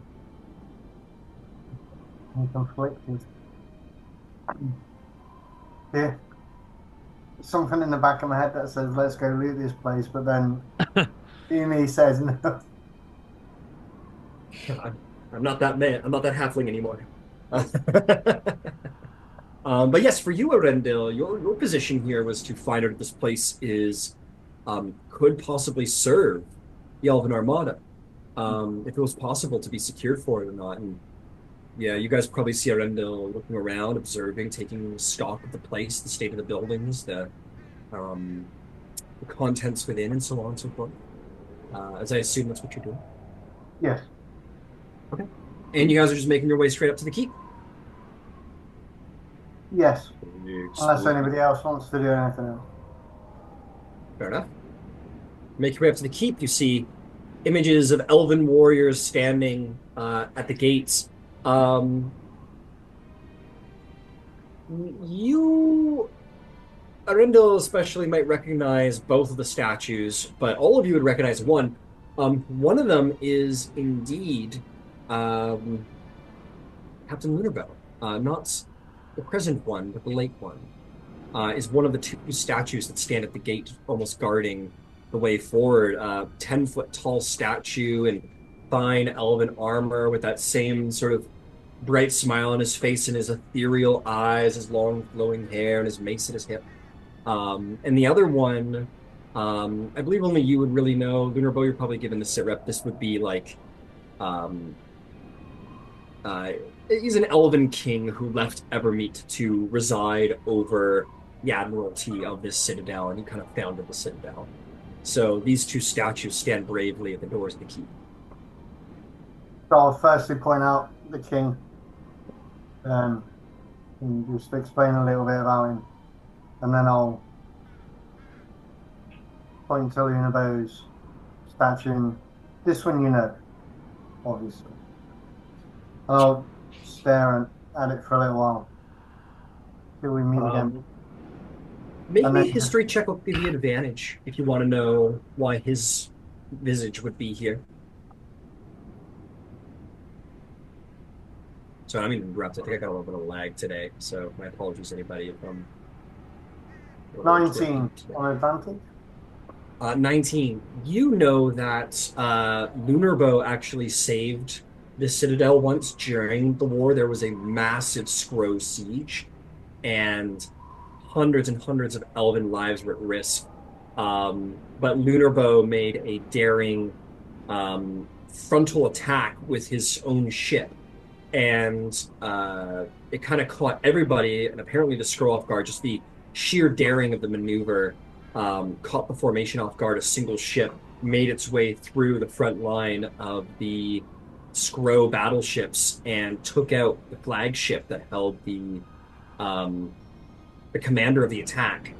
And the Scrow were scattered, and that's how they managed to fend it off. So it was it was sort of a final hour kind of moment, and Lunarbow made a daring gamble, and it paid off and saved the citadel. So I'll recount that story back to the pie. Of course, it's one of his finer traits, I would imagine. Daring hero, flying into battle. But there you go. There won't be another one like him just yet. Anyway.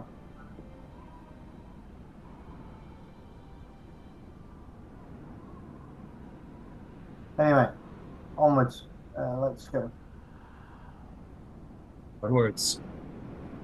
You make your way forward through the great elven doors and gates into the throne room where the king would sit, and his commanders and generals might sit as well, and they make their plans for the admiralty.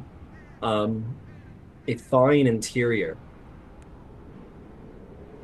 and you would see sort of wisps begin to form as you would observe, indeed, sitting on the throne is that strange elven kingly looking warrior sitting there. This is not the same king who is out there, that statue, not the same guy. Even in this deathly state, you can tell it's not. Maybe a relative, who knows? That's how royalty works.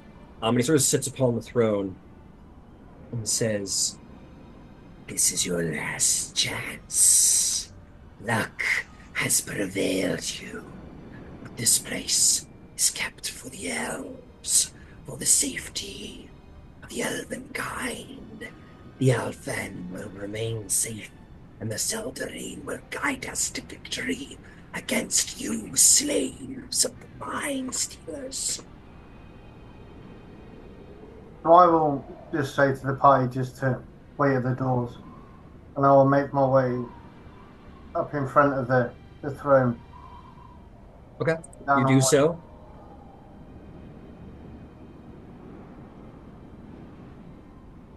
Yep, you make your way up.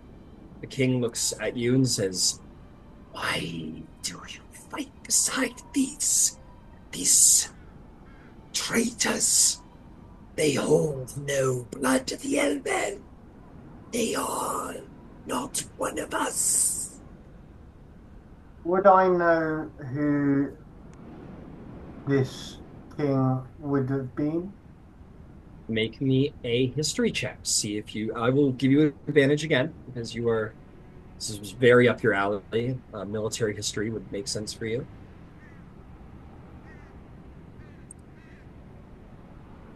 14. 14. You thought it was, but now that you're up close and you see the face, you recognize it.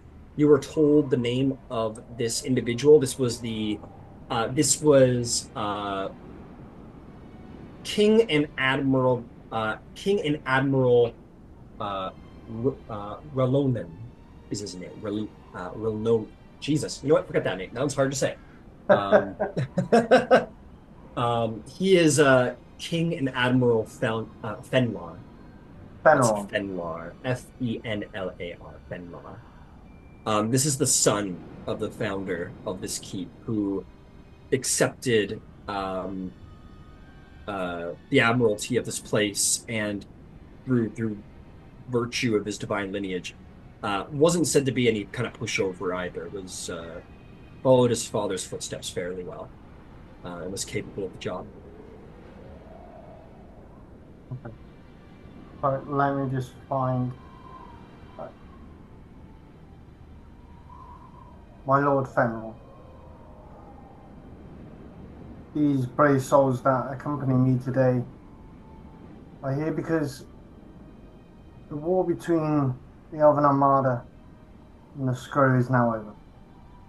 We prevailed at much cost. This citadel being one of them. I have been sent here by an Admiral, Icarus, to see if the Elven Armada may reclaim this and make it once again the great citadel that it once was.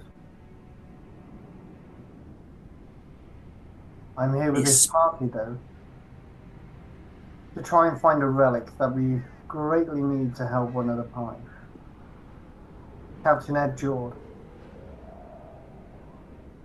But we are here to help and restore the Elven name on this citadel. You come for the elves. For this, you have our respect, Captain. But this place was taken by the Mind Devourers. This place is a place of carnage. And we will defend it from these infiltrators, as is our charge, as is our duty to all elven kind. I understand that, my lord. But if you look at these people that are with me today, they are no mind flayers. They are not infected by anything. Please, I beseech you in the name of the Elven Armada, help us. This crew behind me are on their way to defeat the mind flayers that have returned. This is one of the things that we can do to help them. They are allies now. They have been for many years. Make a persuasion check.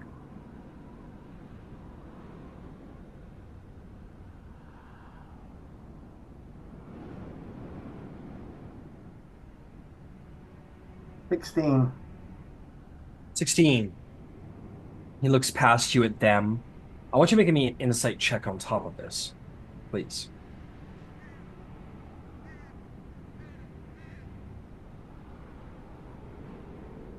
24. 24. You give him pause as he looks past you to the others, not with entirely wrath, but with sort of maybe surprise of your how much you're vouching for them. And in this moment, you recognize that you know, the elves pay a lot of attention to the needs and the healings of the soul. These are souls of wrath and wraith and anger. They aren't moving on. And you sense it's because of this rage that they have, this anger towards their enemies, and that's why they stand so steadfast and so sort of discriminatory in their charge.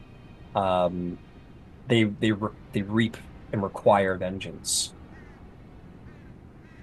and you understand this all in this moment. And as a secondary thing, you notice you catch out of the corner of your eye from the edges of this space coming from below.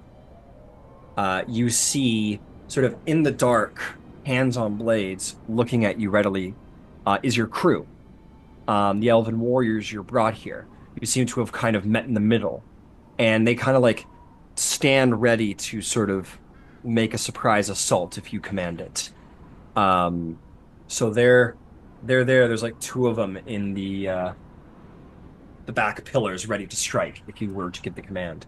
But the ghost sort of looks down at you and says, "This place is zone of dishonor. The mind flayers came. They devoured. They killed. Children and elders alike. None was spared. And so we stand that it never happens again. My charge was broken, but never again."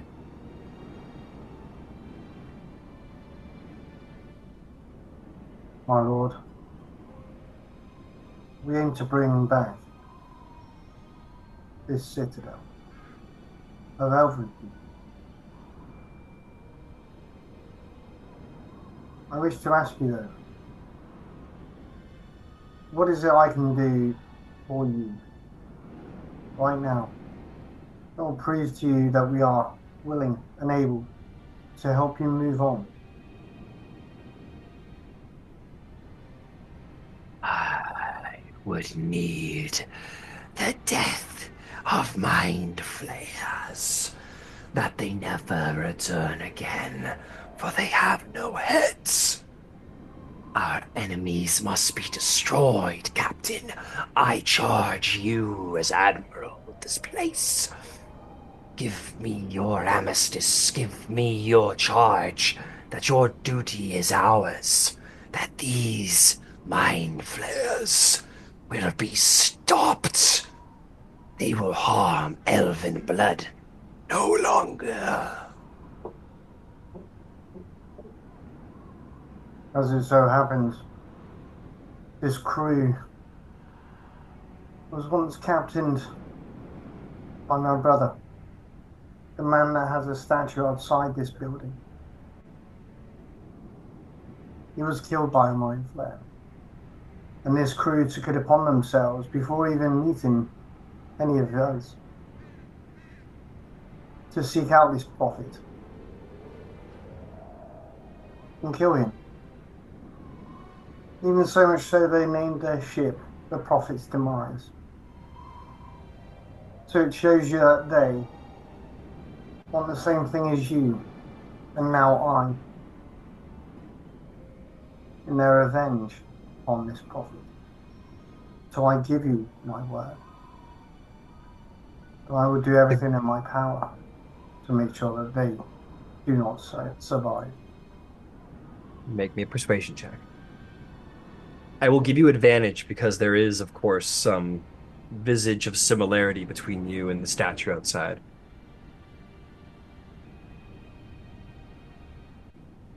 Oh, come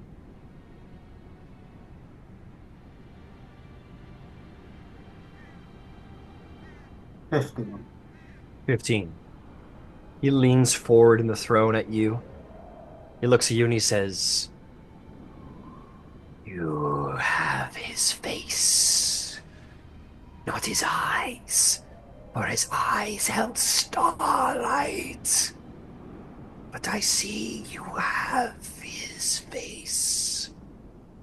he will float and rise from the throne and make his way down the hall towards the rest of the party. At which point, as you turn around to Rendell and to the lack of knowledge of the rest of your party, you see some 20 elven ghost warriors standing in the rafters, the balconies of this keep, standing ready for the command of their keep, similar to your own crew on the way. Not hiding necessarily, but standing around like watching some court. They float towards your party and look around. He will look at Chaplain and say, You. I recognize that mace. I saw it once in my youth. and then we'll look to Basan and the symbol around her neck and says, And indeed, he carried such a unique token of the god of twilight. Face, the faith, and the arms. I knew this honorable elf. You all seek the demise of the Mind Flare Prophet. We do. Very well.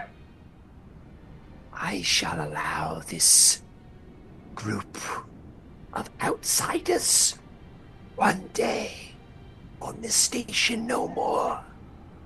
And then you must leave. And should you return, return only with the bounty of your hunt, or you will be slain by my brothers and sisters. But I shall allow this armistice temporarily, so that you may have the chance to bring his head forth. Bring me the head of the prophet, and we, Elven who died, can be at peace. he'll turn back to you, Lunarbow, and say, And you, know this. There will be no day where an elf of the true blood cannot walk on this station free. Tell all of the Elven that they have our passage and our protection until we're at peace once more.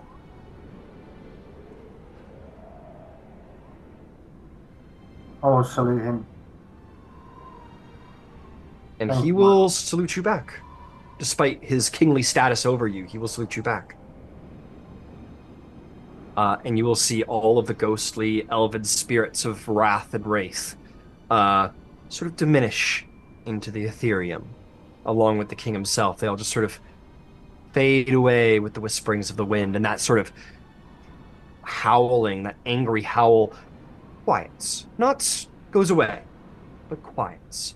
The winds still hold elven whispers of rage, but they're not so loud as they might threaten your very lives any longer. And it seems that this host of dead elven warriors have been brought to calm, at least for the day.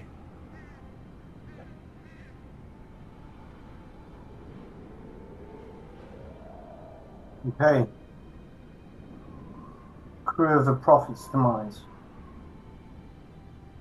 You have seen what is being granted. You have heard. We have a day to find this relic. I suggest we do as much as we can within that time. And we'll also use my resources that I have available to me to help. Where would you like to start? Is there is there a vault of some kind somewhere?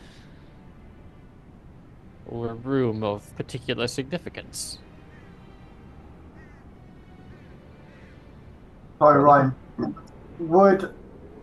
So if there is now crew from my ship here, would they have a map of this keep? They would salute you, and would indeed present you as you require, a sort of map of the keep. I think you would have received like a general overlay of the city, and then uh, would the Elven Admirals have given you a map of the keep? Yeah, they would have. They trust you. And you are, um, you're of a high status, and they're trusting you to sort of check this place over that requires you to go through the keep. So yeah, you do have a keep, and they will present you your map that you've studied. You are aware that downstairs, like on the lower floor of this keep, there is essentially like an MVP dungeon for like particularly bad news people.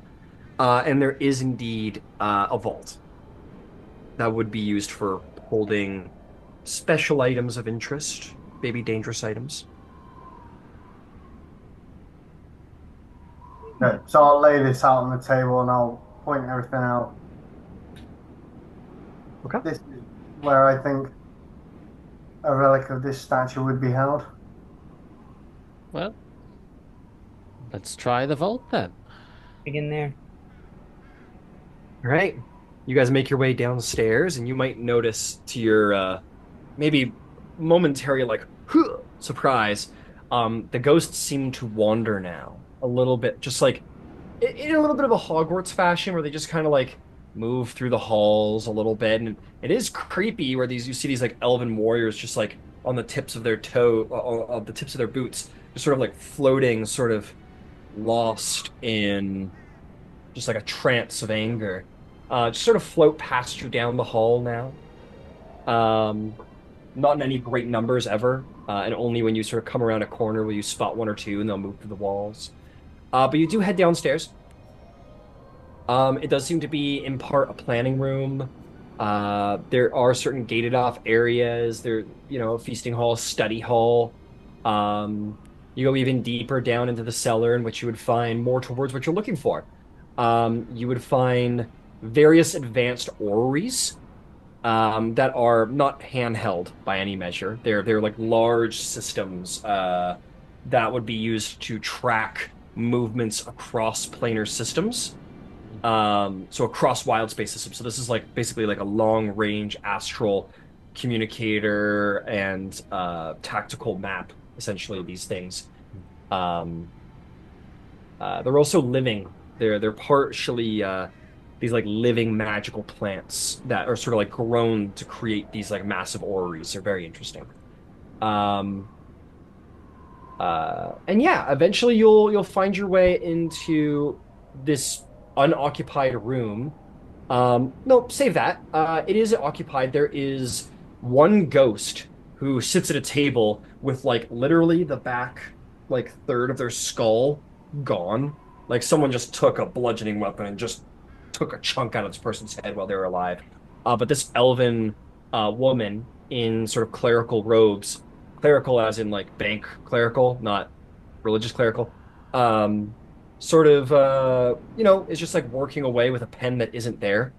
Um, and she sort of like looks up as you enter and she says, "Welcome, welcome. How might I assist you, Captain?"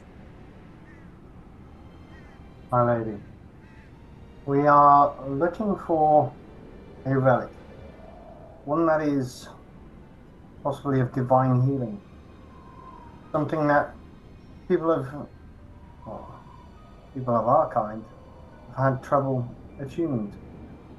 Do you know of what I speak of?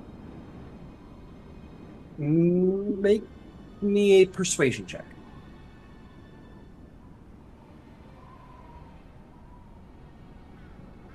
13. 13. She says, "You know of what was brought here yesterday. You, uh, hang on a second. She says, you seek the cauldron of the Death Cradle, hags."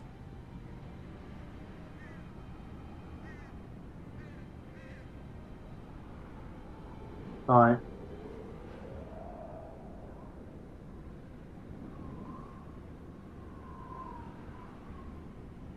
Yes, we do.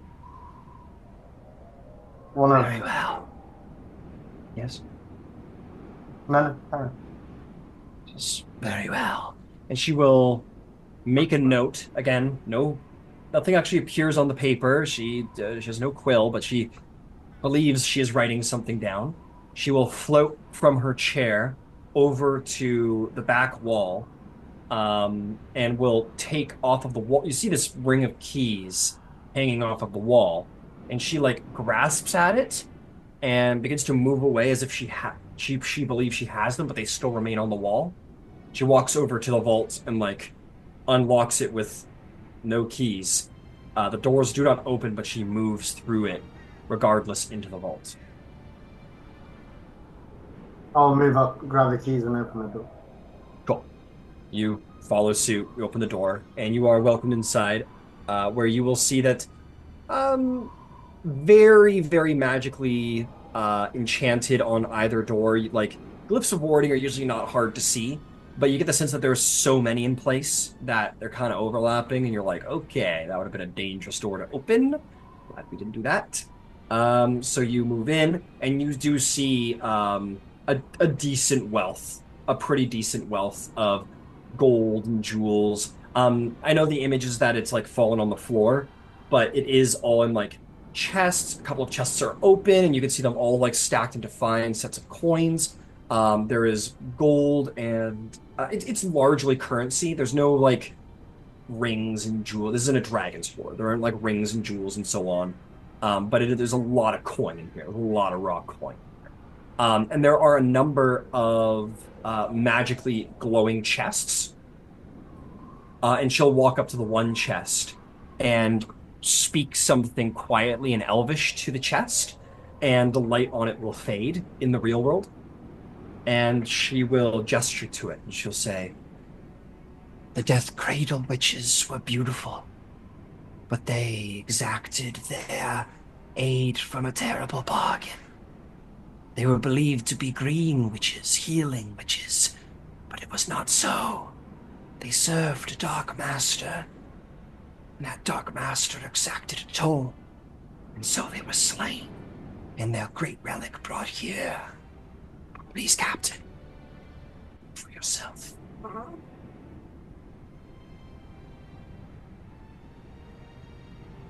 So, call Chaplain forward, and between us, I think we'd like to try and see how we can use it, and I will ask the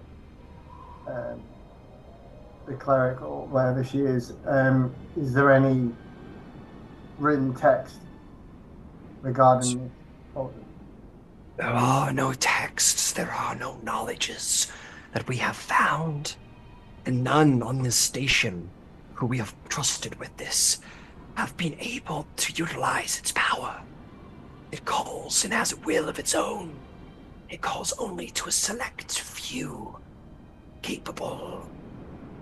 We have sought the aid of those afar who may possess the power to attune to it, but so far it answers only to the witches of the Death Cradle of it.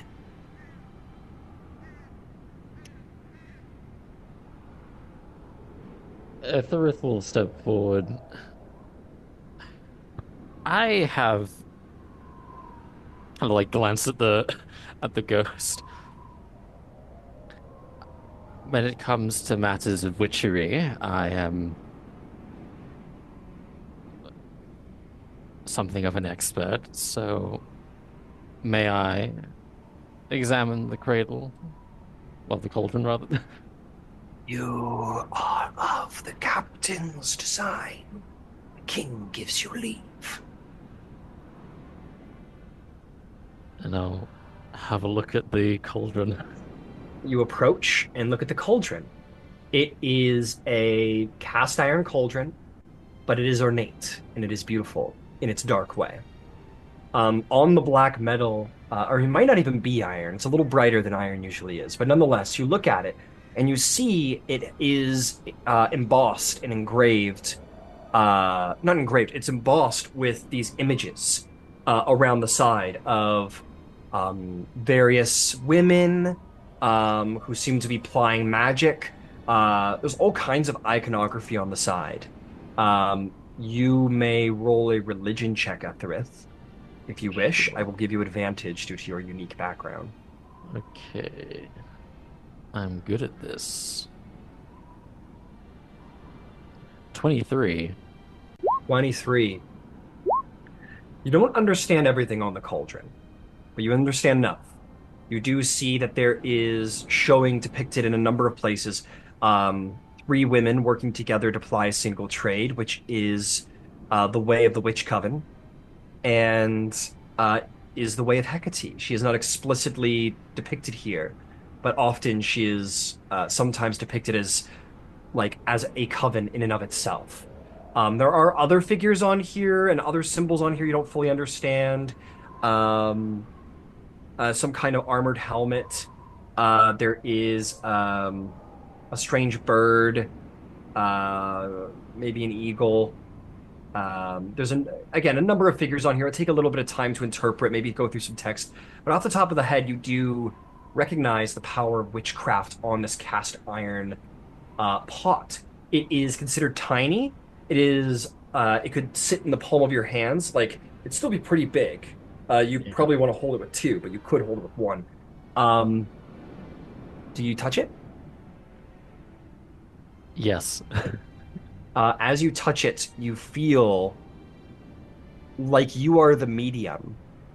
You feel your connection to Hecate, your warlock power, through her.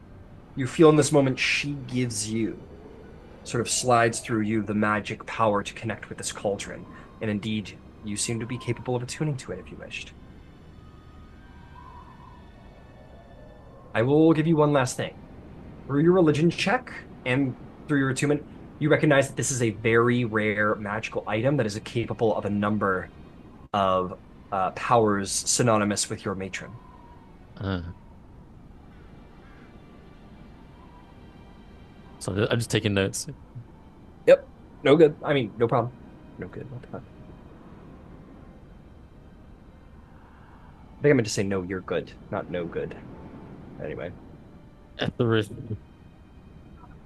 like, sort of pulls a hand back, stares at it. Just like a curse, like a sort of glance at the ghost. Where did you find this? Spacefarers would come across realm space. They would travel to find this floating asteroid deep, deep in the inner worlds. It would float around the sun in orbit of it, but too small to be a planet itself. And the coven of the Death Cradle lags plied their trade, their dark trade. They dealt in knowledge, they dealt in healing, and promised even the power to return those who have died violently back to life. But we learned that there was darkness behind these offers, requests that were made of these people so profane that they made criminals of innocent people grieving. And so we slew the Death Cradle hags and brought their cauldron here. And so it has been as we try to understand it.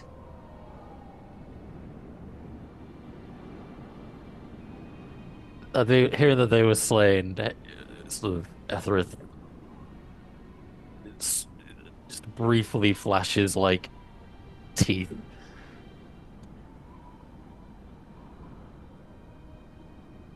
In slaying them, you slew those who would have the capability of using it. Without them, it would have been nothing more than a hunk of iron. But fortunately, I'm here. I can attune to this.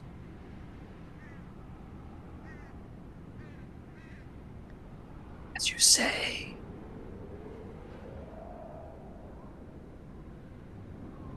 Do you wish to? We'll just begin to spend the time. Yes, I'll need to end attunement on something of mine. I'm ending attunement on Ooh. The rubber star. I'll do the jar. That's too bad. Yeah. Hmm. You spend the hour. Um, the ghost just stays in the corner and watches. Is there anything anyone else would like to do over the course of this hour as Ethelbert begins attunement? Take a short rest. I was Okay. about to say, Ed's probably Rest sounds magnificent. Yeah, yeah, Ed, you're probably tired from walking down all those stairs. yeah. Ed's been asleep since like Aaron Dell was talking to Yeah, me. you're uh all right, so you set old man Ed up off to the side and old man zombie Ed off to the side, and you all begin Arundel. Sorry, just below the table here. Because I'm multi-class, I can choose which one to short rest off, whether that be my cleric or my fighter. No, you short rest off of both of them. All right, okay. Yeah, you get when you short rest, you benefit all of your features across both classes. All right, okay. So I just wanted to check that was all. Yeah, no problem, no problem. Do I get the short Uh, rest too when I'm tuning or not?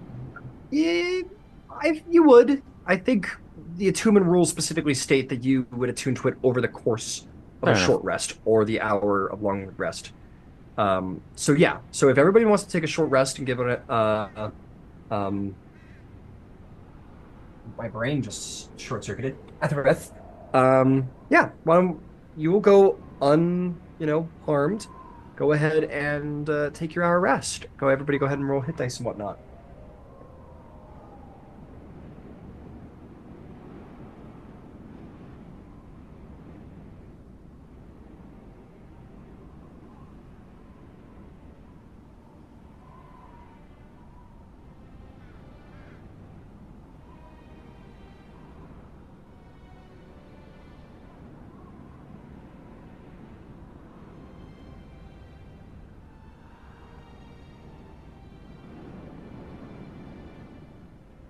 I'll assume we have completed that. Yep. Okay. At the end of this Etherith, you attune to the item. You feel that your connection with Hecate is one enough to connect with this power. To your luck, it is not cursed. It is the Cauldron of Rebirth. It has a number of features involved. It can function for you as a spellcasting focus, should you wish. Um, it also functions as suitable components for the scrying spell, should you possess it. It has two features. The first of which is in its small, tiny pot form. You can brew a potion of greater healing as part of a long rest that lasts for 24 hours or until consumed. The second is that you can raise the dead with it. As a magic action, you can cause the cauldron to grow large enough for a medium creature to crouch within. You can revert the cauldron to its normal size as a magic action, harmlessly shunting anything that can't fit inside into the nearest unoccupied space. But while it is big and there is the corpse of a humanoid inside the cauldron, you can cover it with 200 pounds of salt, worth 10 gold, and take 8 hours for the salt to be consumed by the creature and return it to life as if by the raise dead spell at the next dawn. Cool.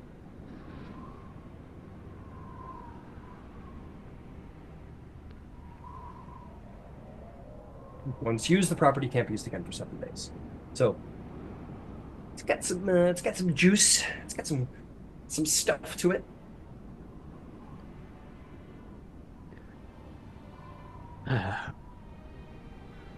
We have salt. Sure, we can find some. You're on an elven station. There's probably salt around. Yeah. There's probably very easily salt around. Kitchens, maybe. Yeah. Yeah, you take some time to go look around if you want to acquire 200 pounds of salt. They do not have 200 pounds of salt in the keep itself, or at least anywhere that you look. But very easily, there seems to be some kind of water system canal out by, and you do find essentially like a fisherman's shop where there are bags and bags and bags of salt laying around. So, yes, you will easily find enough salt to facilitate this ritual. should you wish. Captain, um, Uh, I, Incredible. I can, with this, I can most certainly restore you to a living state, but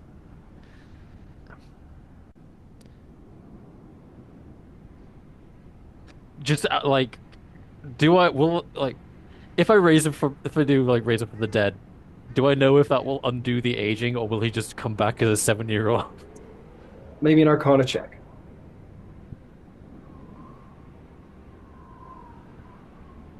24. 24. Oh, let me check really quick. I'm gonna check something.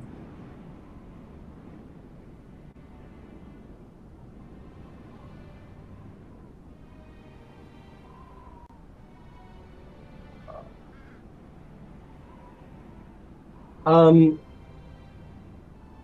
you're not sure. Are you, I mean, you rolled a 24. I will say that um fuck. Yeah, you're not sure. You know that what would heal it with a certainty would be a greater restoration spell. This should bring him back to life. You think that the coin he was given in his undead state should be enough to be able to circumvent the need of the raised dead spell to bring back a living body, like a body that can sustain life. Yeah. So you think that should be able to, the power of Hecate should be able to circumvent that requirement. So it should work on it and bring him back. As for his aged state, usually it requires a greater restoration, but like maybe. Captain, I can't guarantee that when you return to life that you will be your even in your current state. I can see that the ghosts have aged you significantly, and if I were to restore you to life now, I can't guarantee you'd get those years back. I asked you before if this is what you truly wanted, but circumstances have changed, so I'll ask again. Do you wish to return to the living? you've only been given enough time now. We'll cross the bridge at my age when and if we can. As long as I have code on my body on it now. Bring it back.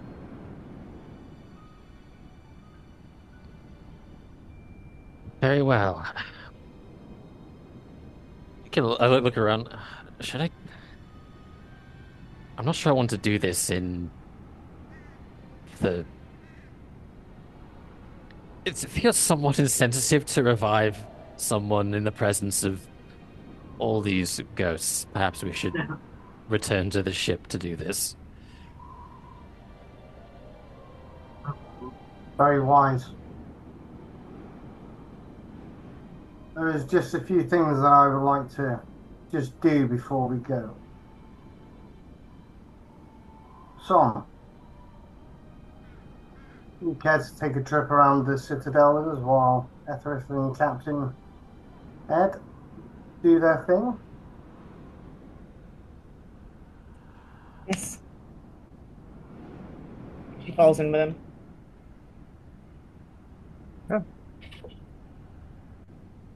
You two head off, no problem.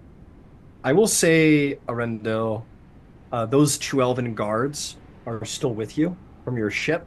You get the sense that they would tell you that they like the first mate told them to like section off, and as long as they've found you, they've done, and they look through the keep with you guys during all that. So they'll just attend to you as required.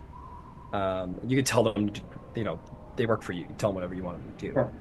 But yeah, they'll follow you, and you guys can begin to make your way around the keep and continue your inspection around Rendell or Citadel.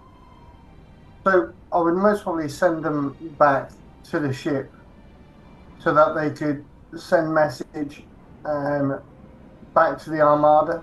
Whether that's, I'm pretty sure there would be someone that would be able to send a message from the ship Yeah, back. I would say that you have a sending stone in your private quarters that connects to Admiral Icarus, and they could utilize that on your behalf if you wish. Yeah. So I Okay. made sure they're doing that. I mean, now that we are safe-ish, I'll say, we're not getting attacked by any ghosts for the next, well, couple of hours anyway. I think it would be safer as just to wander and have a look, if that makes sense. Yeah. But then I would also say to them to branch off and check other parts of the Citadel and carry on doing that. Fantastic. Okay, yeah, they head back and they will report your message as needed, and you can continue your inspection. Yeah. Um, and just as far as your inspection goes, as you look around, like the place contains, as expected, um, a largely untapped amount of resources and wealth that could go a long way for restoring the original military might of the Alban Armada that has waned much since the war. So there's wealth here for them to utilize. There are arms and armor of fine elven quality here for them to utilize. There are many facilities and shops, tools, kits. The place looks largely capable of regaining a population here, or even a military occupation here. What's missing? Well, what's the problem would be is the ghosts. They seem to be completely fine with elves wandering about. It would just mean that the only people who could occupy the citadel until this prophet or whatever could bring resolve to these fallen warriors, only elves could attend this station. So that's up to you to decide if that's too dangerous or not. Or if it's technically a defense mechanism, so long as you don't bring any Hidozi aboard or anything like that. Yeah, I think that message would be passed on that it should only be Elven that attend the Citadel for the moment, and what have you. And I think in the meantime, especially in the shop area or this area that we're in, we'll check that area out, make sure everything's okay. And then I'll speak to Basson while we're doing that as well. Yeah, feel free. You're going in and out of shops, just taking a look around. Feel free. So Basson, you served with my brother. How was that? I served with him longer than anyone. 6 years before the New Dawn. I left Limbo on my first mission, and it went sideways, I think is the word.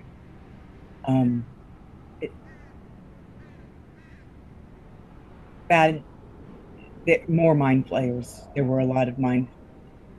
I made it out. It was me and one other, and on a bare, just a ship barely up, and we were attacked by Skro, and your brother jumped down from his ship and just smited the Skro that was in front of me and asked permission to liberate my ship. Oh, the hero. He was very much inclined to the heroic side of things, as everybody loved him in that way. I see you carry his amulet. Javelin had his mace. We'll go and pull off the amulet to. I have no need. I have mine.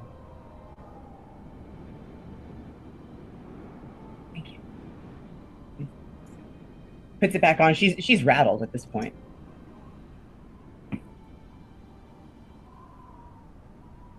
He was fighting the prophet,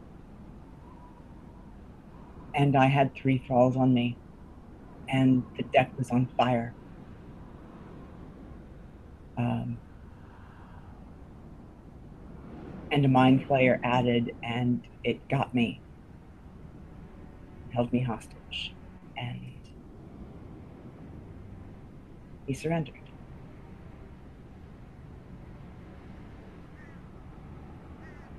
The prophet was Did what, sorry? Surrendered to save his crew?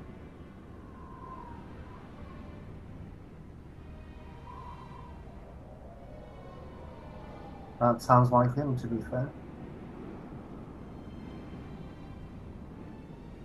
Again, gives me something else to live up to try and achieve and strive for.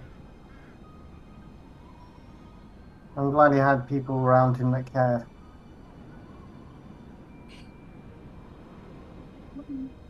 We are a little without direction in the small things, but the big goal has never changed. The prophet has to die. Well, that seems to have become my vow. Yeah. It seems that our courses have now collided so much that we will have to travel together. As long as your captain will allow. He's a good man, Genasi, if mostly dead.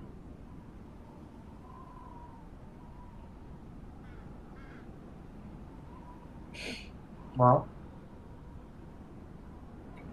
hopefully once you're sorry, Etherith, is it? Mm-hmm.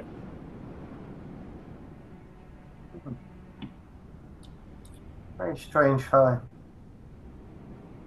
Never met someone like him, but he seems to know what he's doing.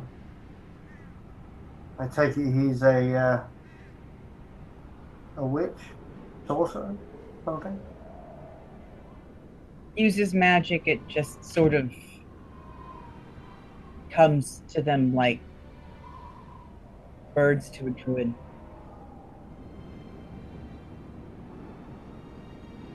And they serve Hecate. She seems big.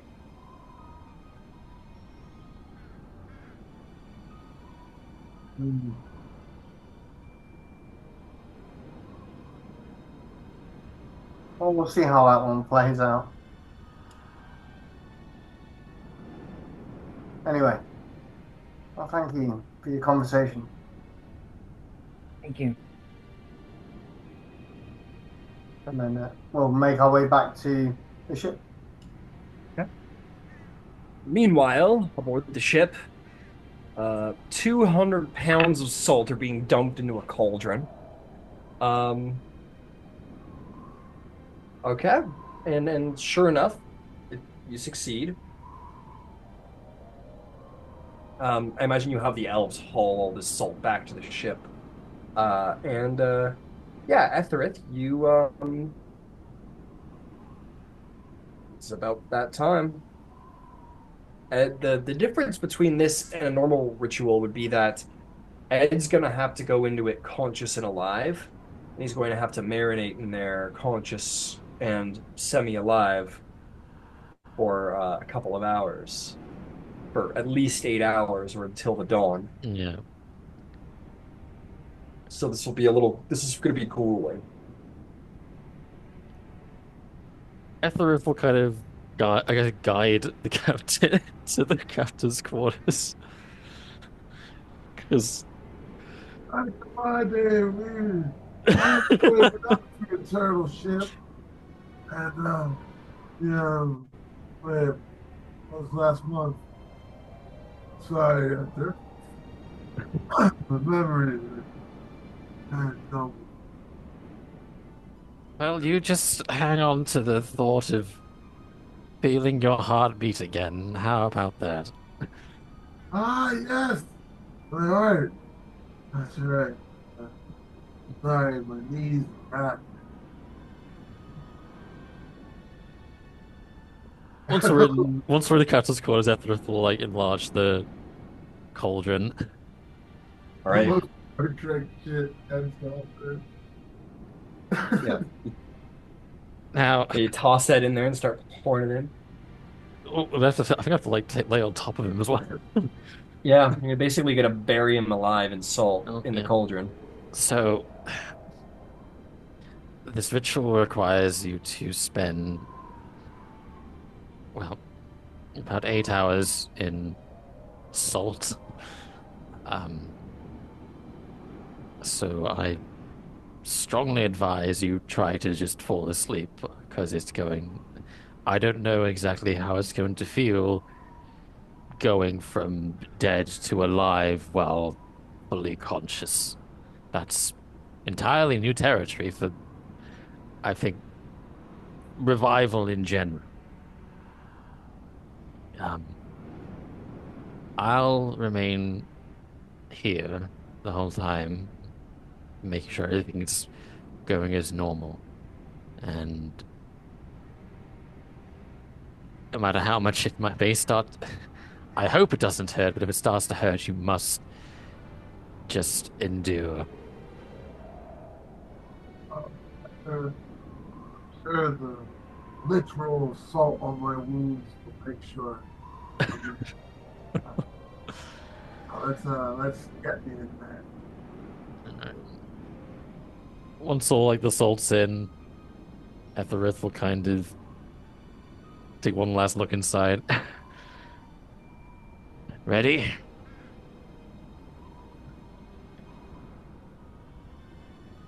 Sorry, before they start. So while he's doing that and he's in pain and stuff, I'm taking it nothing like healing or anything like that would help, like a healing iron, Um, something Maybe a like medicine check to make me a medicine check on that. I mean, I've been. It's just me and Ed.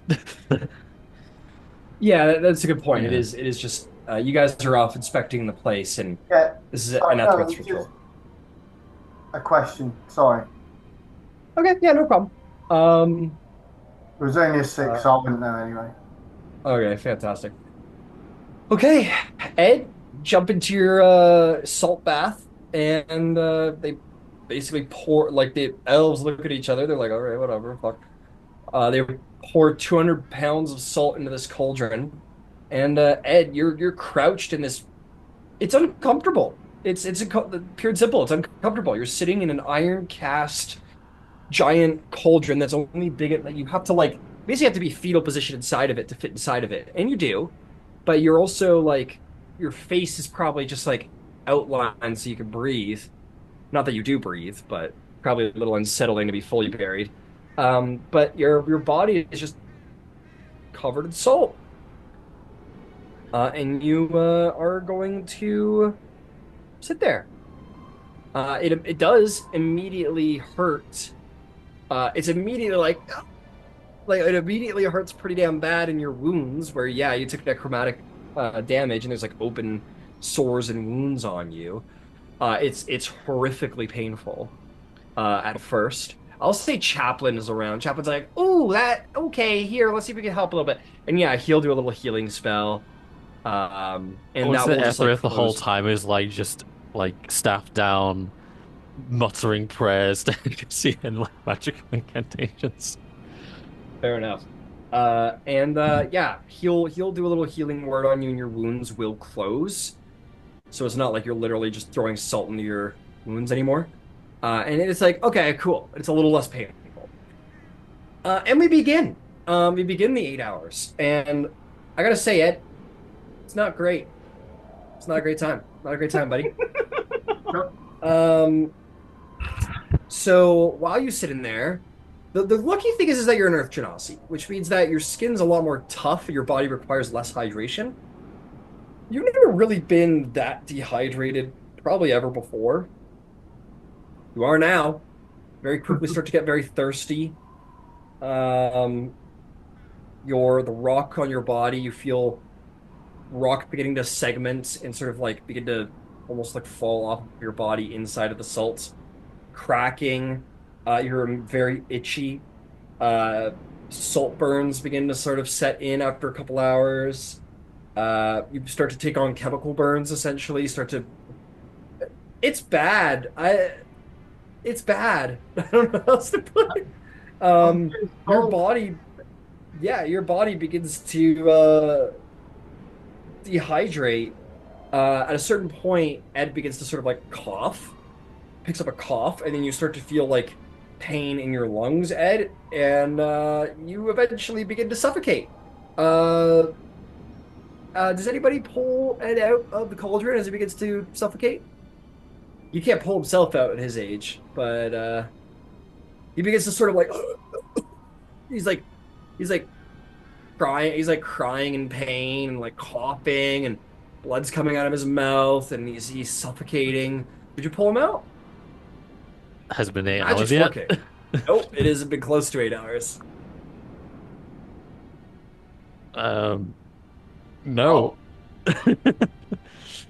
okay. You just close the door. The crew's like, as they hear like,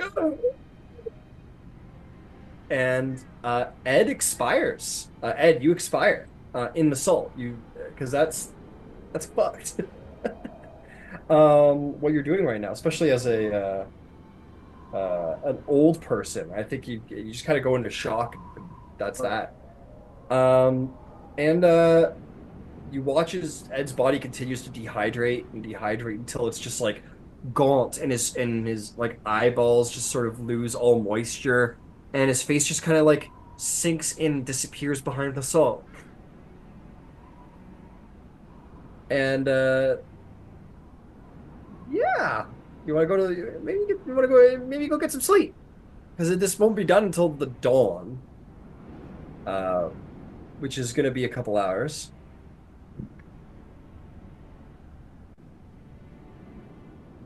Uh,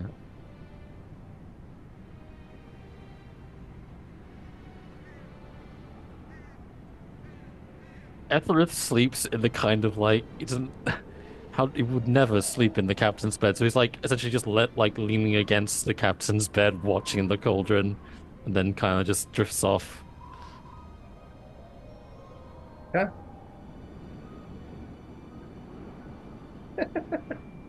So I'm gonna give you guys a little look behind the screen. I used ChatGPT to be like, what's gonna happen as you sit in salt, just to get it. It ended with, would you? It's like dehydration, irritated skin, like it's like dangerously, like you're gonna have health problems, blah blah blah. It's like, and then it ended with, could I recommend for you a different skincare routine? That's funny. That's funny. Nice, nice, incredible. Uh, you go to bed and you think about how horrible if things have been for Ed baby. Um, and Etherith, as you sleep, you do feel your connection to Hecate as strong and as one-to-one as it has ever been. You feel that there is powers at the edge of consciousness that could be delivered to you. You, in this moment, as you were given the ability to attune to this cauldron, were given power beyond what you could do as a sorcerer. You don't understand it entirely. All you know is that it came directly from Hecate. And as you rise the next morning, and everyone will get a long rest, as a note. Everyone wants to click that button. Um, and before we get to that, is there anything Basan or Arundel would like to do during the duration of this ritual? Um, I think the only thing Ender will do is to speak to Noricurus himself at Fair some point. enough. Sure. Yeah, you find a sending stone. The one I would say it's been used today because you told your Yeah. individual to go do it. So you could do the long rest and then you could talk to him if you wanted. Okay. Yeah, that's fine. Cool. Cool. Um, I will say that that warrior will talk to you, and he'll say, "The message was sent, Captain. Admiral Icarus is glad for your report, and would wish for you to return to Evermeet when time permits to discuss this further." Hmm. Thank you. I'll be taking my rest. He said he would be eager to hear from you when your sending stone revitalized, but yes, as you say, Captain. Okay, and then Yeah. I'll go in trance. Or a trance. Oh boy. Okay, quick question. Uh, does anyone remember the name of uh your first mate there? I didn't write it. I think I wrote it down. I'm just trying to find it in my notes here. Trainer, Sorry? the trainer, the one that. No, the Arendel's first mate from last session.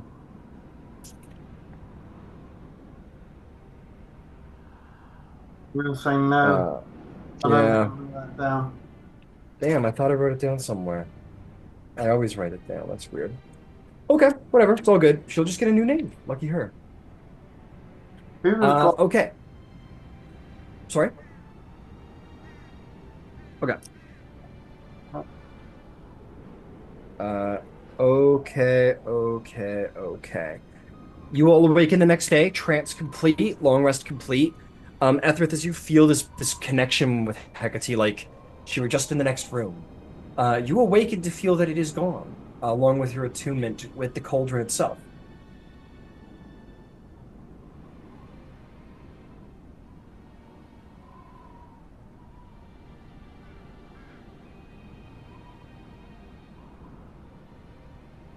I thought it kind of feels like a sense of real profound loss there.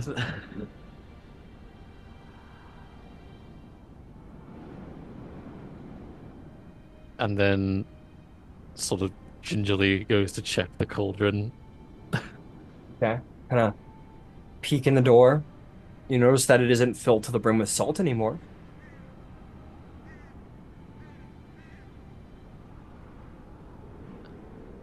You peek over the lip, Yep. and you see inside in the fetal position, body reconstituted, and youthful once more, is the breathing, living body of Captain Ed Jord. And... Oh, thank the lady, it works.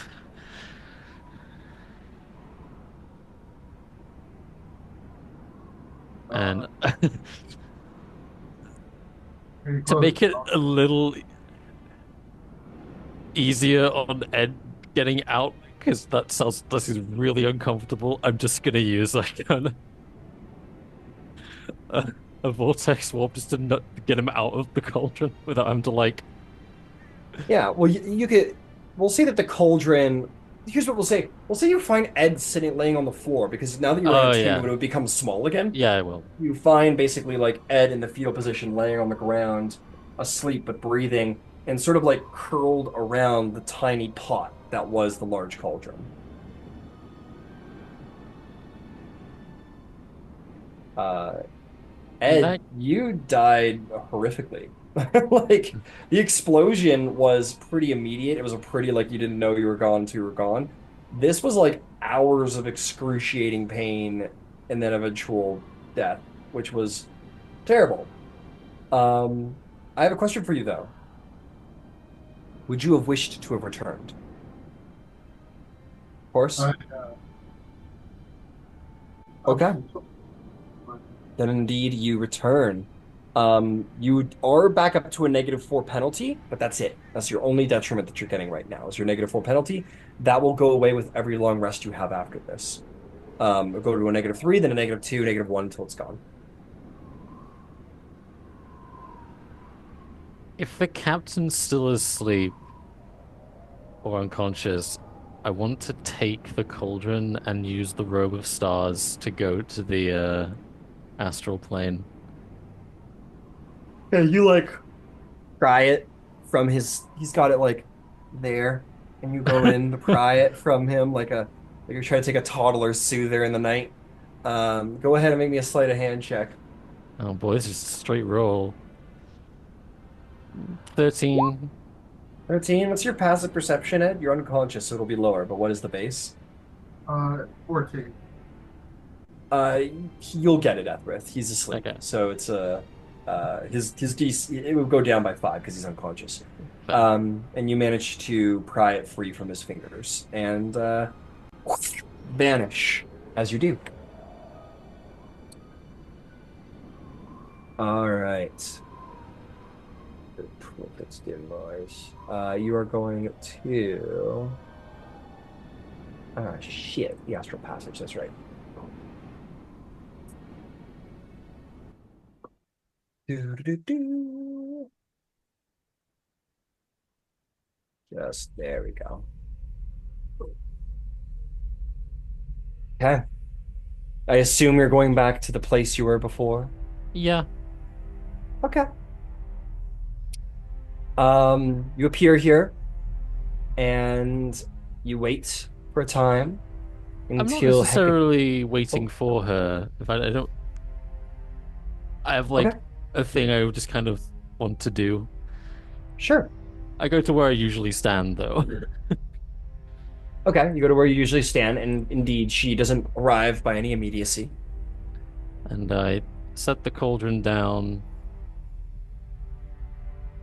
And do I have like anything that can?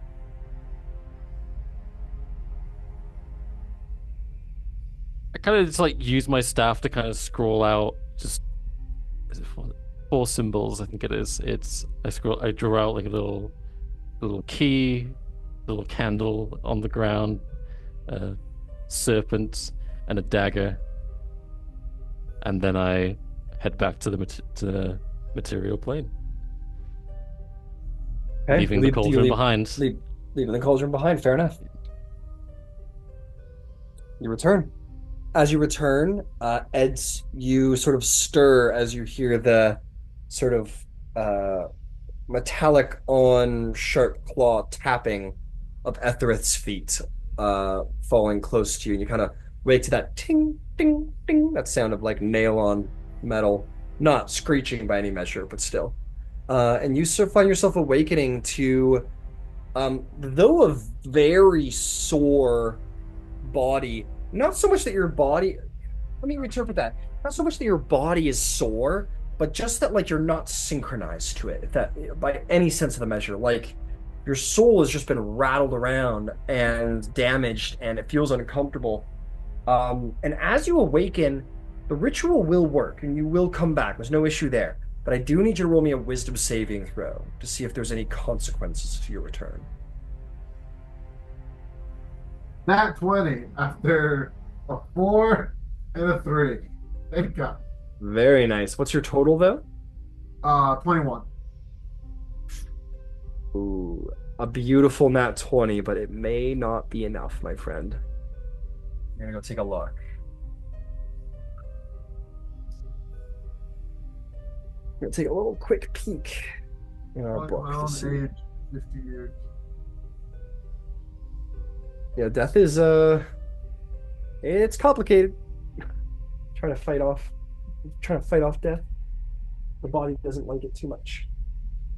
Okay, let's see. Your DC is equal to minus the levels. Well, your turn. Oh no, never mind. You're safe. You're good. No special nonsense happens to you. Your soul returns, despite its rattling around and needing to resynchronize to your constitution. You return and you feel pretty good physically. Yeah, I think Ad'll stand up. He'll have a little bit of like, you know, he's fucked up. He's got so much trauma. There's definitely like, if you want some death bonus, Ed wanted to die, right? But what just happened is he's lived through this like fever dream zombie state of seeing the entire crew come together to make sure this guy can't die. These elves, these dead elves are like, these guy can't die. Like the points drilled home, for Ed. He can't die. Shit, he's gotta kill the prophet. And he's gotta kill the prophet not just for himself, his dad, but for like the astral sea at this point. I think for the first time, like Ed's feeling a little heroic and he's inspired, and like I think he's inspired by you guys, by all of you. Like it's it's not just because of Hecate that like Etrith is doing this. Even Zalace gave up his life for him. And I think that's kind of what you see on Ed, is that like reassurance in a weird way, like like the weight's carried there, but he feels good. So I think he's gonna like he'd carry that energy and like after getting dressed would kind of walk off and thought there, let's gather the crew after all the let's refocus this. Let's find that prophet. What do you say? I think after a long and grueling task, I think it's time we got back on course. I'll gather the crew for you. Nice pat and nod. Thank you. Okay. I owe you more than you'll ever know.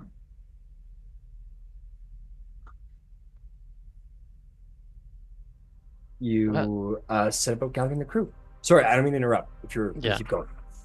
Let's say is it? Well, you can thank me by not dying a second time. I had that use of the cauldron was something of a one-time deal. It, by my estimation, was something that belonged to my lady. I felt it was something best returned to her. I'll make as much guarantee as I can. But I'll tell you this much. Even death stepped aside for us to kill this prophet. Never felt more sure that we will. I'll let you. It's just kind of like, because I'm pretty sure Ed's just like stone and nothing else right now. Yeah, he's making like this whole time, which even adds to the confidence. I mean, he's zipped up. It's like, I'll allow you to. Oh right, yeah. Get comfortable with your living body again. I'll just. And you'll see that Ed is tattooed literally from like it's the gimmick's been obvious from the beginning. It's like Prison Break. Like he's got them everywhere. And they're everywhere. So, yeah. And Everett will leave to gather the crew and hope that they don't give them, hope they haven't figured out what we did. All this shit. Yeah. Yeah, you go about doing that. Arendil, the next morning comes. If you wish to use the stone to contact the Admiral yourself, feel free. Admiral Chris, it is with great pride and pleasure that I present to you the Citadel. Although there is some challenges, only elvenkind may enter. There is a... All right, you ran out of words. Sorry, it's only 25 words. You ran out I'm of sorry, words. I forgot. I was thinking, sorry. It's all good. Did you want to restart? Was that like, is that not exactly what you wanted to send with 25 words? No, I forgot it was only 25. Sorry. Cool. It's all good. So, You receive. let me think about what I want to say because I need to try and put it into 25 words now. So, Yeah. okay. Okay, fair enough. Yeah, you go to use it, take a minute, think about what you want to say. I would also throw out there for you, Arundel, it wouldn't be the weirdest thing for the captain to meet or the admiral to meet if there was to be an in-person meeting, it wouldn't be the weirdest thing for him to meet you somewhere out and about. There is the power of teleportation available, and he's a very resourceful military leader. So if you were like, I'd prefer to meet like on the Rock of Brawl, you two could have a Rock of Brawl meeting. If you wanted to meet on some other planet, he has the connections to get those resources in play for the most part. So feel free. Wouldn't be inappropriate. Okay. In the meantime, at the Rith, you managed to gather the crew up to the third deck, which is just the magic mirror deck, I guess, at this point. And yeah, you Ed Jord, alive and healthy, looking spick and span, not a scar on his body, appears to the crew for the first time in like a week. Yes, Basan. We'll look at the crew and say, the captain is no longer in critical condition, and sit down. Some people are like shocked to see him in perfect health. As you say that, Basan, some people kind of like have like oh, yeah, I guess so. Kind of like other people kind of roll their eyes, like, yeah, whatever. But yeah, your appearance here, Ed, is shocking, miracle-like even for the crew, as they were expecting you to die, and rightfully so, because you did. And now you're back as healthy as ever. So I think what Ed's gonna do, which I can RP to a point, is he is gonna walk around the room, be almost like casual, just like walking around, just doing kind of checking on everyone. And then when he starts talking, he's gonna give a very open speech about basically what happened to him during like the war, his time running, like hiding, being kind of like what he did before the crew, before joining the crew. Um, and then he's going to be very honest about the past couple, missions and like the past couple days. He's not going to give all the details. He's going to save the necromancy and that. But what he's going to like go about highlighting is how selfless everyone of the key party like crew members were, how everyone put forth him over themselves, and how and then he's going to give the reasoning to that, and he's going to tell them about their history. He's basically going to be very honest. He's going to tell them about the history with the prophet. He's going to tell them how how the crew is, that is like an ulterior motive, and how he this is the prophet's demise for a reason, and how he can understand that not everybody wants that fight, and that he promises that if at the next time they're at port and people don't want to stay with this crew, he'll let them go with as much payment advance as he can, give them at least 2 months if he could. And just gonna give a pretty raw, like he's gonna try and do a rah speech that's focused on the selflessness of the crew. How even at your most lowest, everyone in this crew will put aside even themselves for your betterment, and how how confident and reassured he is they'll beat the prophet. Yeah. Why don't you make me a performance check? Let's see. Or persuasion, either way, persuasion or performance, to see how your big rah captain speech goes. All right, they're both 0, so let's see. Ah, fuck yeah, not 20. Hey, I think that's like two in a row, isn't it? That's Hell great. yeah. That's fantastic, man. That's awesome. Yeah, you have this very open, honest speech. You tell them about your history, so you tell them about the nature of your tattoos, and you just tell them everything. Everything from his perspective. Now he was like, Yeah, he's had to hide, and that the prophet is after these tattoos, and he'll even say that he helped make something that he doesn't even know what it's capable of, or that it's bad and will. Basically, the usual Ed spiel. got it. Yeah, you tell them about your tattoos, that they're designs for some unknown great works for the war. You tell them about your brother that's missing. You tell them about your death.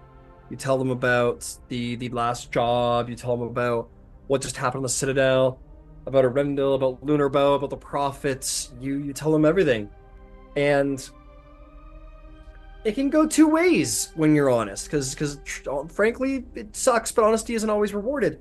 But in this moment, uh, I will say that you guys were pretty in the negative with your morale. I'll say that the your party desiring honesty, and you're like, yeah, I was dead, I had died, and you were right to feel the way you felt, and through the aid of Etherith and his powers, I've been brought back. So Lake's very heroically died, but I'm here and I'm committed. And your truth, though disconcerting in the nature of the context of the story, um, you get the sense that these people were kind of like beginning to yearn for some honesty, and it just hits just right. And I'm gonna say that your negative detriments are gone, and they've been bumped back to zero. So you're at a fresh you're like you're at a new beginning with this crew, and they're ready to, you don't get the sense that a lot, if any of them, are going to take off at shore. Maybe one or two, you don't know, you'll have to see. But at the very least, this crew's willing to give this ship a second chance and see where it goes with the story and the mission that it has. Well done, Captain.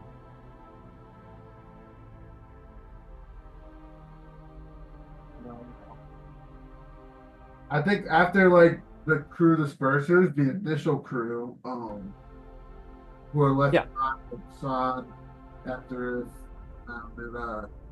and it's gonna be like, oh, now that I got that out of the way, I really don't know what our next step here. We need to report the job back to the proconsul. We did, despite the losses we took, we may have not have killed him, but we did steal a great many items, including the mirror, which I want to speak to in a moment. His undersea sanctum is destroyed, and that staff of the Magi he was working on is no more. So I can't bank on a full reward, but partial may still be on the table.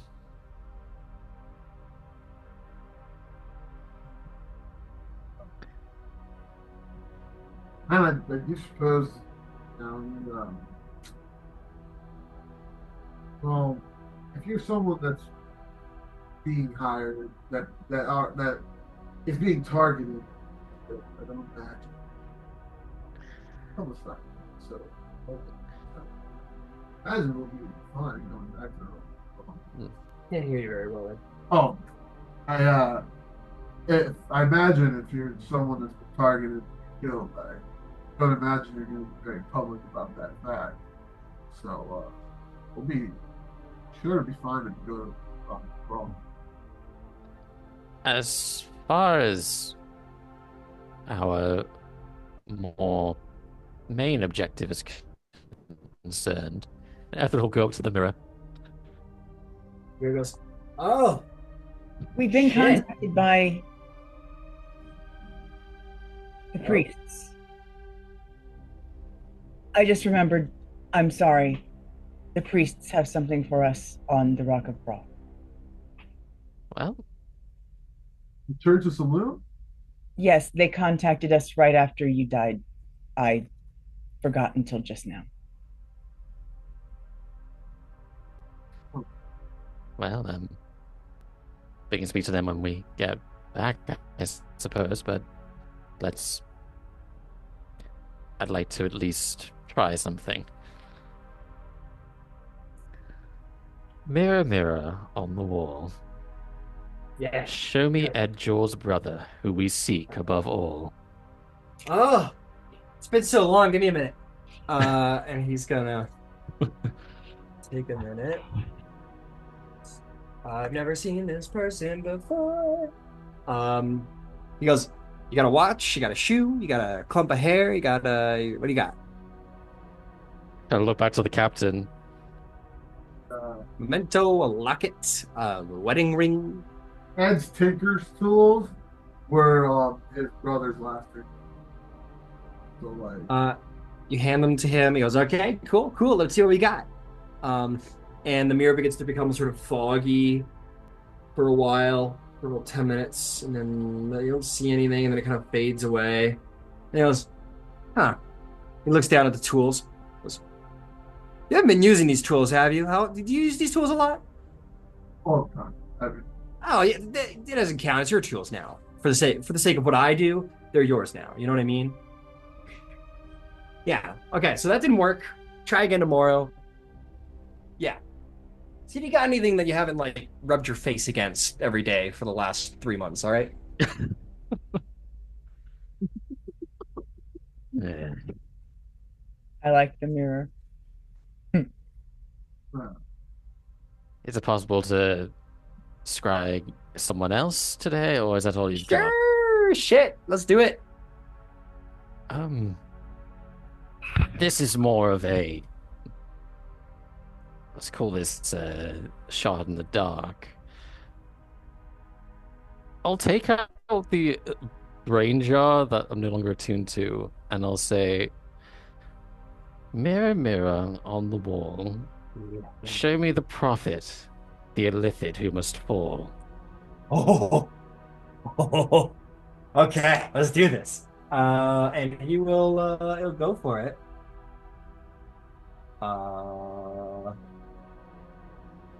Yeah, you got any tentacles? You got any slime, goo, parchments, anything? The best I have is this illithid brain, although it's not his brain, but... Does Bisan have a scar from where he her? Yeah. I imagine so, probably.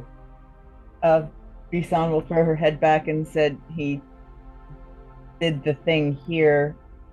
There's kind of a scar. Well, I'm not a doctor, honey. Well, no, but he touched it. Like, does it like he did that?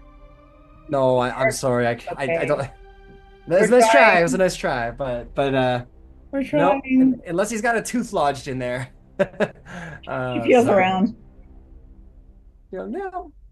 No, that is your scar tissue. He's just the one who made it happen. It was a good try, though. It was a good try. Good loophole try. He's a little far beyond my reach today. He's a wise guy over there. But he got away with it. I'm usually really good at this. My DC 17. I don't know what's going on. People are just, man, they got a will about them today. Come back tomorrow. We'll get them tomorrow. People are spicy today. What's up, man? You're our client. Is there any worth checking in on them? Let me give me a moment to think of a rhyme for this. We just want to see you work, Mirror. Not that we doubt you, but it's just like really cool ability. Yeah. No, go bring it on. This is what I do. This is my favorite thing to do. And you got me away from that shitty wizard. Yeah, which we should. How would we pay you? We want you on the crew. Pay me? We don't want to. You could release me onto the world. No, I'm just kidding. I don't even know if that's possible. Does I don't know. Does anyone remember monk? Weird, didn't help but helped. Went away. Shasao cool. I have his earring. We could maybe scry him It's like a, okay. to see if it works. You just want to see if it works. Oh yeah, that's, Oh, I know it works. It just needs to, yeah, like if it's. They wanted. This is Bijan just kind of looks at you guys like, I'm trying to help here. Let's try this then. This is a bit of a. How are you for like sort of partial rhymes? Those good or? We'll see. We'll see. Okay. Mirror, mirror on the wall, show me Godric Main, the Rock of Brawl's proconsul. I'll take it. He'll go for it. Earring back in. There we go. He goes, got it. And his face will sort of blurb into the rest of the mirror, and you'll look through the mirror and you'll see him there. And he'll be like sort of sitting at like some kind of, he'll be sitting around with some colleagues in his office, having like a little brandy or something, a little port, something like that. And he is going to say, where are you, city bastards? He goes, indeed, I haven't seen him at court in a little while. I have no idea what's going on with him. Why do you ask? And, I just, same thing. I haven't seen him, this is the proconsul. He says, I have not seen him at court recently. Perhaps there was something going on with him.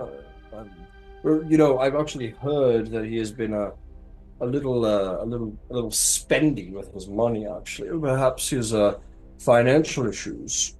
And the other individual in the office says, "Oh, you think so? You think that he'll have to drop out of the council? You think he won't be able to administer consultation to the prince any longer in his current financial situation?"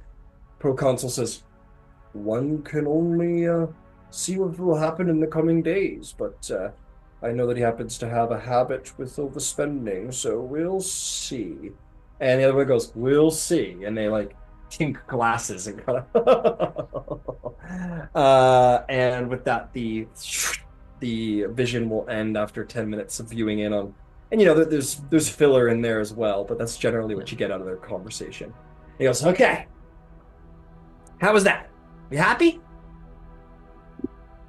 I'm satisfied. The client seems to be happy as well, so mission accomplished, I suppose. We can get our reward when we return to the rock.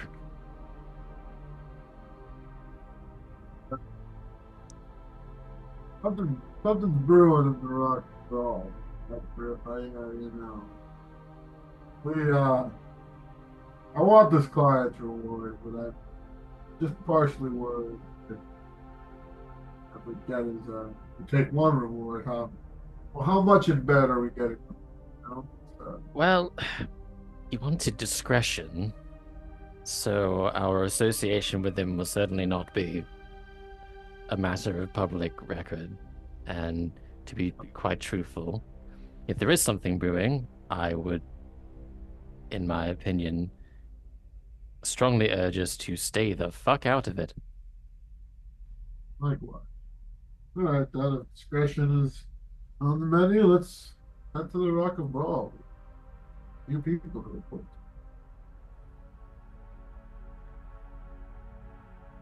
report. Your first mate will come up to you, Arendelle, and I will be doubling. Doubling. I will be dubbing her. Her new name is Trisius. First mate Trisius. She will say, "Are you sure about this, Captain? You really intend to follow these people?" Well, I have to, We just made an oath with the king of this citadel, even though he is a ghost. I now sworn to pay the profits out of them and bring it back. So I must. That's fair, and I understand. What would you have? What would you have the ship do? Should we follow as well, or would you have us do something else? Well, if the Prophet's demise will have me, I will travel with them back to the rock. I need to send a message though, to the Admiral. I would suggest that you stay here in charge of the ship, clear up as much of the Citadel, take inventory of everything so that when the main Armada gets here or the next lot of Armada gets here, we can let them know exactly what we're working. Very well. Okay, then I guess this is it. Um, it's I'm sure I'll see you again very soon.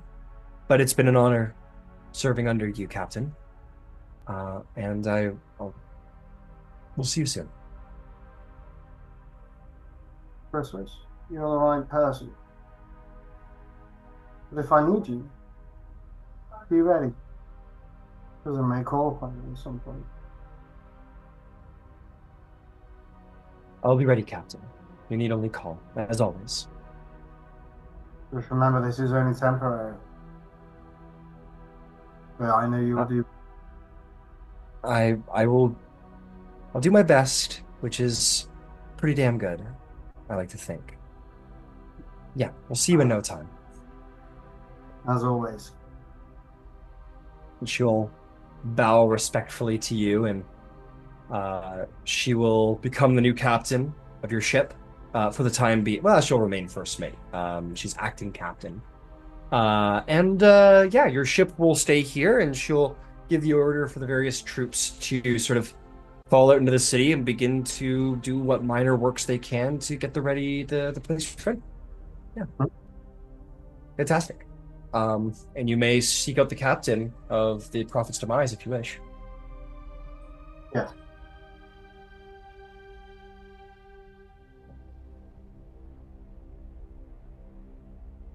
Sorry, can I send the message to the Admiral? Yeah, absolutely. And I'm going to say add a sending stone to your inventory, and you can know that that's connected to Admiral Icarus. There it is. Okay.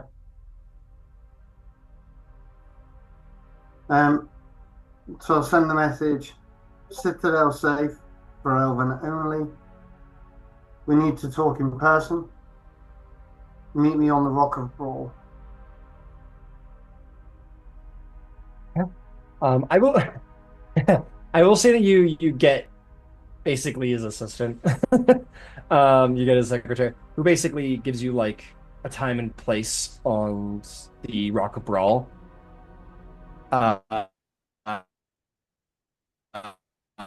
uh, uh,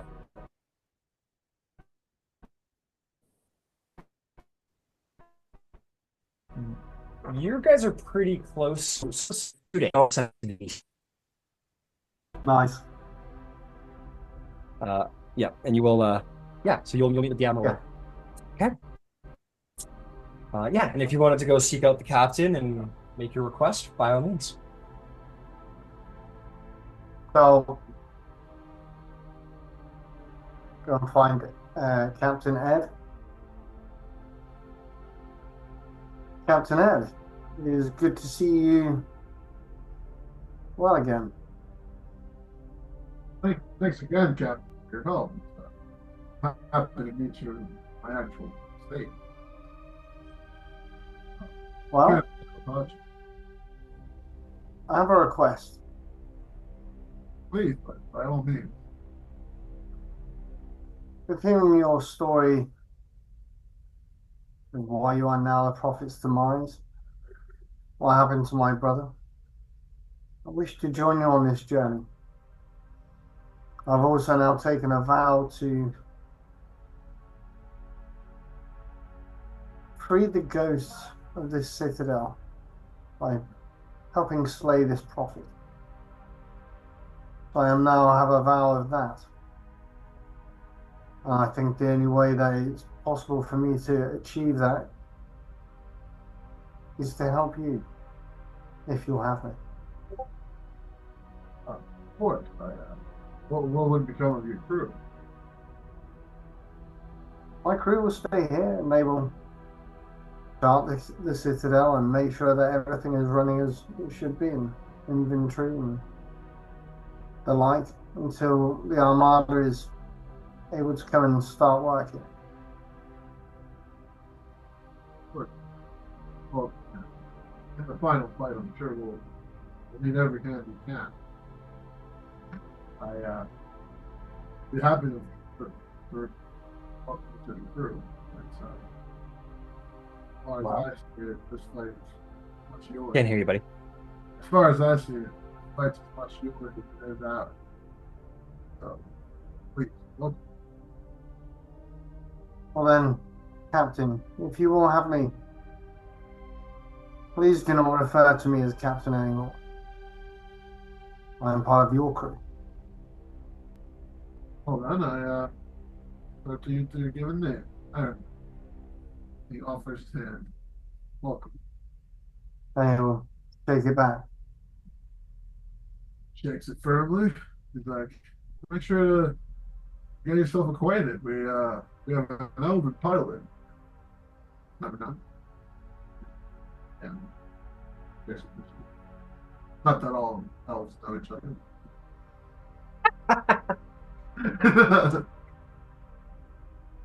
All right, and with that, the Prophet's Demise takes off, sails into the stars, and makes its way back to the Rock of Brawl with a new crew member, the former Captain Lunarbow, brother of previous Captain, late Captain Lunarbow. And you guys have an objective before you, and you have been through much. Despite all the trials and tribulations, you guys have succeeded in more than one way on this journey, as difficult as it was. And with that, I don't think I've leveled you guys up in a little while, have I? Oh.